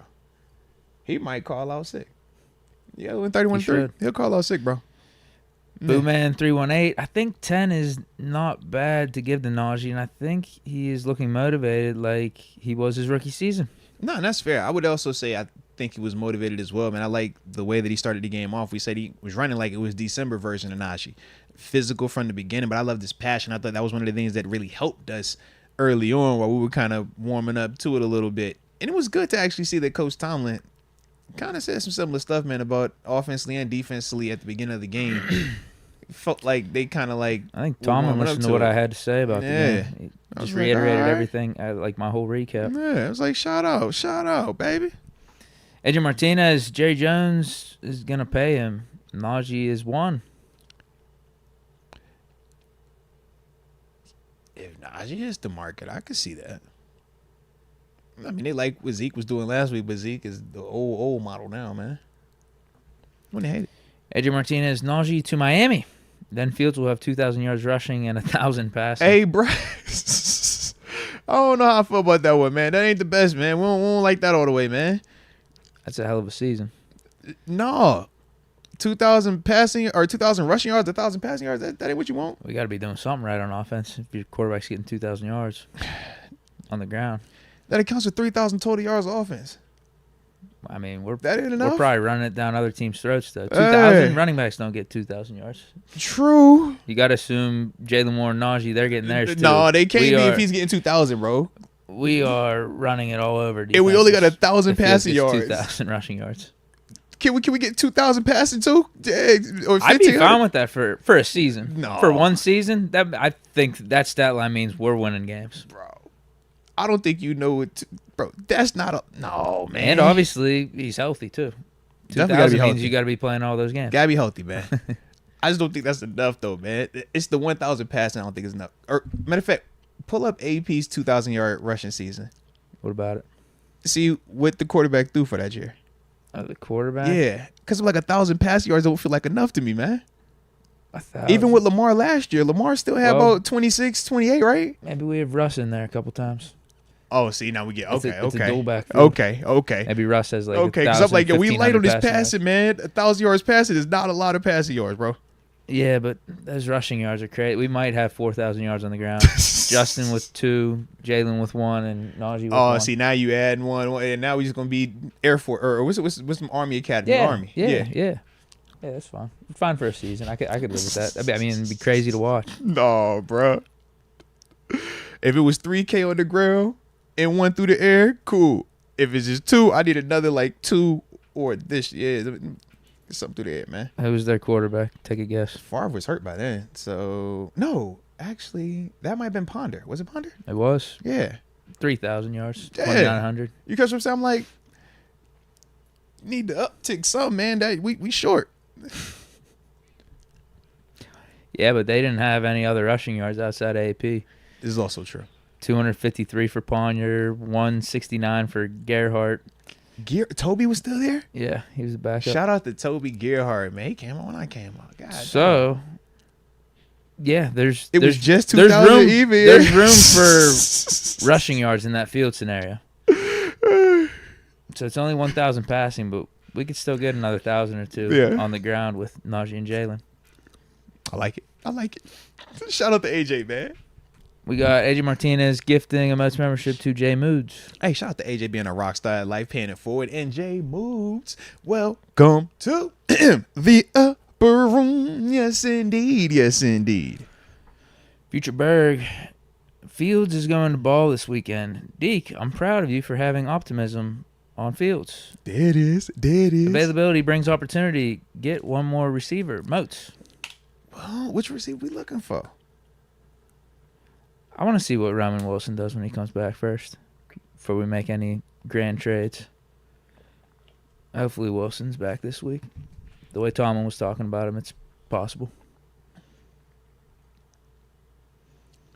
After that, if it's a few weeks of nothing with our receivers outside of Pickens, let's make the trade. I was going to ask, though, with Roman Wilson, rookie, no preseason games, missed a lot of training camp.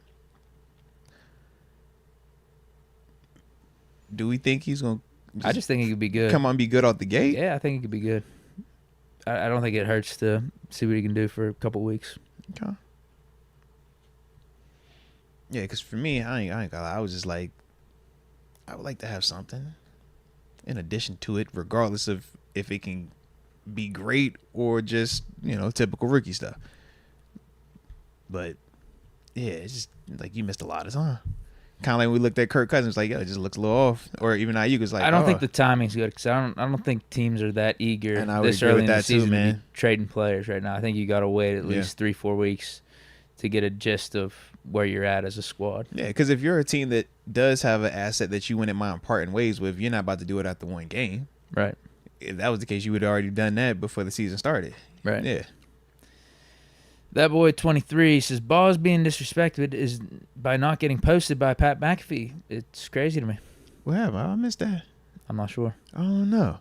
But, yeah, if anybody should be posting about a day going kicker, and a dude that came out there and punted.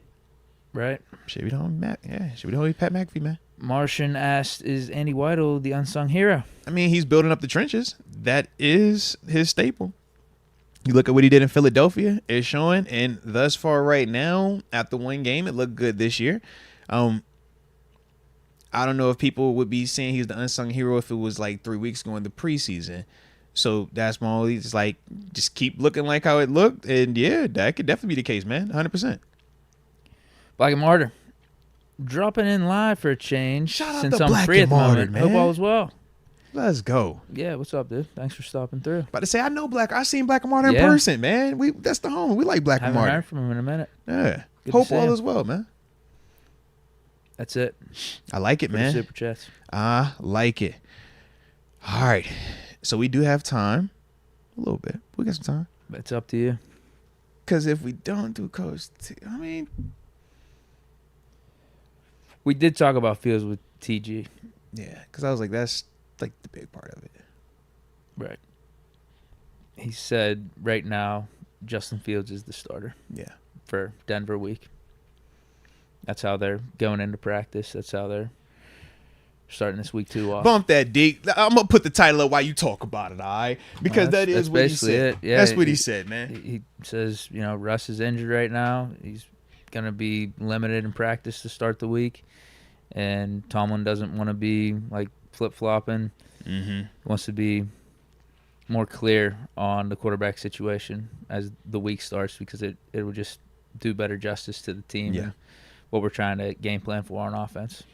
I think that's the gist of what he was getting at. But the door's still open for Russ. They're going to wait and see what the injury does and how the calf heals up throughout the week. But right now it's Fields. And that means to me, I assume it's going to be Fields on Sunday. Yeah. The big thing that I thought, even with him saying the stuff that you just kind of reiterated right there, was also about the team having direction. And we were talking about the quarterback spot. It's hard to yo-yo that position, but it's also unfair to the rest of your team when you say, all right, you're going to be the starter on Wednesday, man. We're going to prepare for you, man, get in the game plan. And now Friday you hurt again. Now everybody gets thrown out of whack. Everybody gets put at a competitive disadvantage from a preparation standpoint.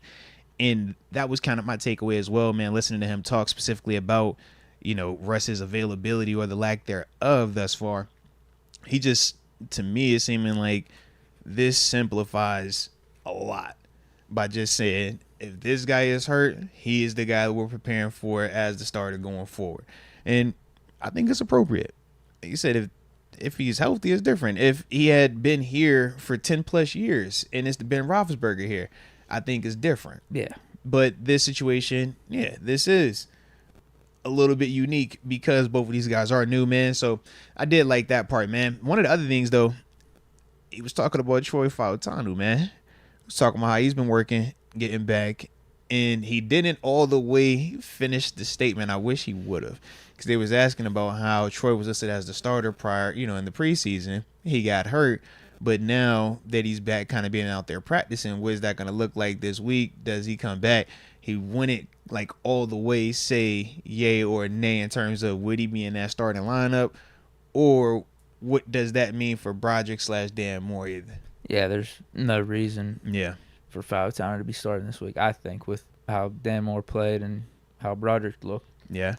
But I think you're just forcing it. If either one of them starts slipping or get injured, I mean, Dan Moore does have a little ankle issue right now. Yeah. So if either of them can't go, then that's when I think it's appropriate to get Fautanu out there. But as long as they're playing good, the line's playing good together, I don't think we got to rush Fautanu in there. Yeah. I'd like to see him in there. I was calling for him to be starting once we drafted him. Like, start him at right tackle, get Broderick over at left, and let's get the future out there sooner rather than later and see what we got. But Dan Moore played good in the preseason. He's been steady, and obviously we've handled the Broderick Jones just like where he plays a certain way, a unique way, where we're having him play right tackle even though we drafted him to play left. You could criticize that, but either way, he's very capable at right tackle, and he played good in week 1. He played good last year in the regular season. And Fautanu has been hurt over the last 4 weeks. He hasn't been available. So I don't think there's any reason to press this at all. Yeah. I mean, for me, I'm kind of with it, man. The only reason why I kind of thought that it might change was when Coach T was praising Troy, and he was really talking about he was, huh?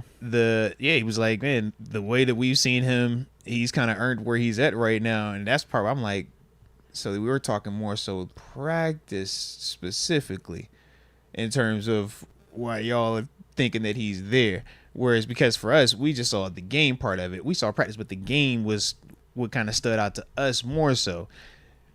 It didn't seem like the game deterred him the way that he was speaking. I don't know if you took it the same way, but that was kind of how it came off to me. It was like, nah, this dude, man, the way that he's been playing, the way that we've seen him, we think that he's capable of that type of thing. It was like, okay.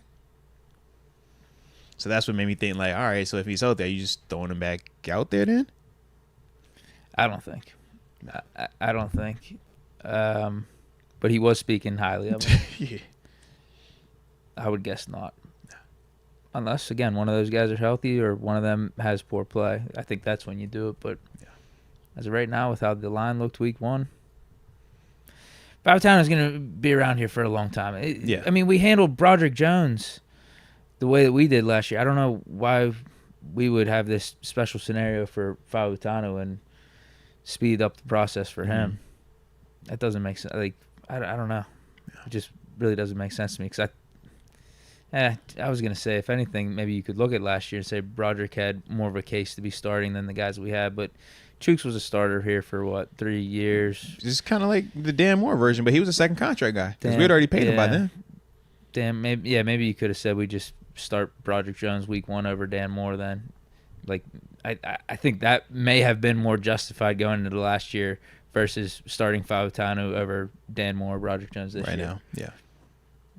Maybe they're similar, but man, I just don't know. I don't know why randomly Fautanu is getting the fast track. Where we're not necessarily giving like Peyton Wilson this fast track. We didn't give JPJ the fast track. Broderick Jones. I mean, because for Peyton Zach Wilson, Frazier out of necessity, but we weren't giving him the fast track either. And you can make a case Peyton Wilson is out of necessity also. He's the sub-package linebacker, but who's our other sub-package linebacker right now? You don't have another. The next closest thing would have been Cole Holcomb. Right. It's just random. I mean, it's not a shot at Fautanu at all. No, I want him to be starting, but given how the offseason has gone, I Yeah, I don't think we got to do this rush job with him and get him out there starting week 2 or week 3. Yeah. The one thing that I do know is this. Since he is a rookie, he has to practice on Friday to be able to play in the game. But if you're not a rookie, that is not Coach Tomlin's policy. Just know that. I did catch that also in the press conference, man. I like that, though. And that's probably true, right? Yeah. That's what he said. That's how his mouth. That mine. I think the perception was that you had to practice on Friday, otherwise you weren't going to play. Like, that was one of the people that asked the question. If Big Ben didn't practice Friday, it didn't matter. Yeah, so right? he was like, if Minka doesn't practice come Friday. on, bro. You know how I feel about it, man. Can you ball? If you like that, bro, I Cam Hayward practicing Friday. You think I was tripping How many if times Troy? has he missed on You Friday? think I was tripping if Troy practice on a Friday? Troy, get out there. Let the hair down. We do not care. Yeah, that's You're probably playing, true, man. right? Yeah. But that's the one thing that we do know specifically with Troy. He would need to be out there on Friday practicing in order to get at least the conversation rolling for him to be able to get out there on Sunday. He's not starting. No. He can't be. There's no way. That's my take from afar. And I thought Justin Fields, once I heard the Russ Calf situation, I called that Fields would be starting. So take that for what it's worth. I feel like I got a good idea of things. I like it, man. 2024. Hey, you got your finger on the pulse, man. Yeah, and how Tomlin operates. Hey, man, you the 2024 Myron Cope of this thing, man. Like, don't no one do it like how you doing it right now, bro. Salute you. That's too much credit, but Nah. I mean, you underrated. You rather be underrated than overrated. I'm definitely. I think I'm underrated at this point. Yeah, you're underrated. I think I am. I think I'm kind of. I was overrated for the last year, so I think I'm coming back around. Yeah, I'm in like the overrated phase right now, bro. Yeah. What they say? Either die the hero or live long enough to see yourself become a villain. Yeah, I just watched the Dark Knight You series. know? I told you that. No. Just watched it a couple weeks ago. I'm gonna start my villain arc. Yeah, I like it, man. I like it. Lastly, we did have Coach Tomlin talk about just the punting situation, right? We obviously know Cameron Johnston done for the year, but he gave some context as to why he signed Corliss Waitman, because I know some people were, even myself, we had mentioned Presley Harvin, right? Because he's another dude that's very familiar, had been here before. But what he said was it was the familiarity that, obviously Corliss being here on the practice squad at various times, talked about how he learned to hold field goals here with Boz, with Kuntz, and that's another part of it because obviously we know he's going to have to hold the field goals. But then they also said, or Coach T also talked about how he was punting for Denver in 2022. And obviously with us playing Denver this week, he felt the familiarity should help him out with that. Makes a lot of sense. Yeah. So he was like, that was another reason why they specifically went with Corliss Waitman for this week at least. Right. It also, yeah. I was just about to say, it does sound like this is week almost by like week trial. to week. Yeah. Yeah. If you don't punt good here, I don't think we have any qualms of going out and getting Brad Wayne or Presley Harvin. Yeah. Is there anyone else out there? Brad Wing, he's available. I'm saying guys that aren't retreads. Oh, not retreads that we know of? No. The last big name would have been Matt Ariza, but he's that's when Kansas City picked him up. He was like the last big name this offseason. So yeah, outside of him is probably Presley. Yeah. You throw What's Jordan Berry doing? Or what's my man that was they came up from the Jets that 1 year? But he's a retread. Oh yeah, I guess he is now. Never mind. Yeah. Wait, who are you talking about? The little dude. Gosh. My goodness, I can't think of his name, man. This would have been around the same time. No, I'm mixing him up with the kicker. Yeah, I'm you might mixing be him up with the thinking kicker. Matthew Wright. That's what I'm thinking of. I'm mixing him up. Yep. We did have Brad Wing punt for us. Yeah, though, Brad recently, punted. Yeah, Brad was here last year. Yeah, for a game or two. We went through a phase where we had, punter here, punter there. It's not good to have multiple punters on the team. You just want one. I think Waitman will do fine. In Denver, he was good for us. I thought he punted well. I thought he punted good at Denver, from what I remember too. Yeah, I think there were times that year he was in Denver where we looked and said, "Man, did we pick the wrong guy? Did we make a mistake?" Yeah. Yeah. Mm-hmm. Should we have kept Waitman instead of Harvin? Because Waitman came in Harvin's rookie year for a game, and I thought he looked good. He punted well. And obviously we stuck with Presley because he was the draft pick. And then Waitman becomes Denver's punter, and he punted good. From what I can remember, I think he was over 40 on the net average. Yeah. Yeah, I don't see why he won't be able to keep the job throughout the year. Well, got a great opportunity, man. Yeah. Great opportunity for him, man. Yeah. Just still bummed about Johnston because he was supposed to be one of the best punters in the league. That makes two of us being bummed about it. Coach Tomlin, he was bummed about it too, though. So I think we all on the same page. Yeah, everyone is. AJ Martinez, final chat here, says, Deke, I hope I'm wrong, but Fields getting the chance Rudolph got, and we all know what happened to Pickett. I think Russ retires after this season. Okay. I'm not sure what exactly he's saying here because he also predicted Russ getting 3 touchdowns this week. This is also true. I remember. Yeah, now he says he's retiring. But maybe now he knows, since we talked about what Tomlin said about the quarterback situation. Yeah. Maybe he does figure it's going to be Fields' job this week, and maybe he also believes in Fields. He believes in Russ, but he also believes in Fields. And he Fields clearly believed in good. Rudolph, too, because he believed in Rudolph over Pickett in the sense of how he's like, Fields getting a chance like Rudolph got, and we all know what happened to Pickett.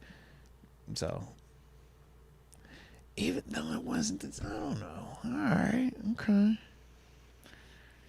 Similar, yeah. Similar. Yeah. Not exactly the same, but very similar. They're in the same building. Yeah. Okay. I like it. Pickett got hurt. Russ got hurt. Wally Pipp.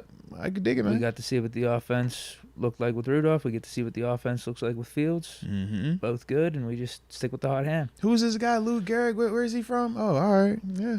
I like it, man. I like it. All right. And AJ Martinez, I guess he was self-checking or correcting something. He says the chance. What the heck? Phil's getting. Oh, he said he has Phil, but Phil's getting the chance. AJ, we got what you were saying. We appreciate. We got what you were saying though. Heck yeah. Deke translated you. You ain't tripped out. Yeah. I like it, man. I like it. All right. Well, I suppose that will do it for today. I do got a little man got a game coming up, Deke. It's game night tonight, bro. You know what time it is, man. Let's go. All right. But with that being the case, man, that will do it for today's show. But we will be back on Thursday. All right. Tell a friend to tell a friend. That's how we doing it this year. Monday, Tuesday, Thursday. All right. But either way, we appreciate you for tuning in. And don't forget to hit that like button one final time and subscribe if you have not done so just yet. And we appreciate you. But until next time, baby. Peace.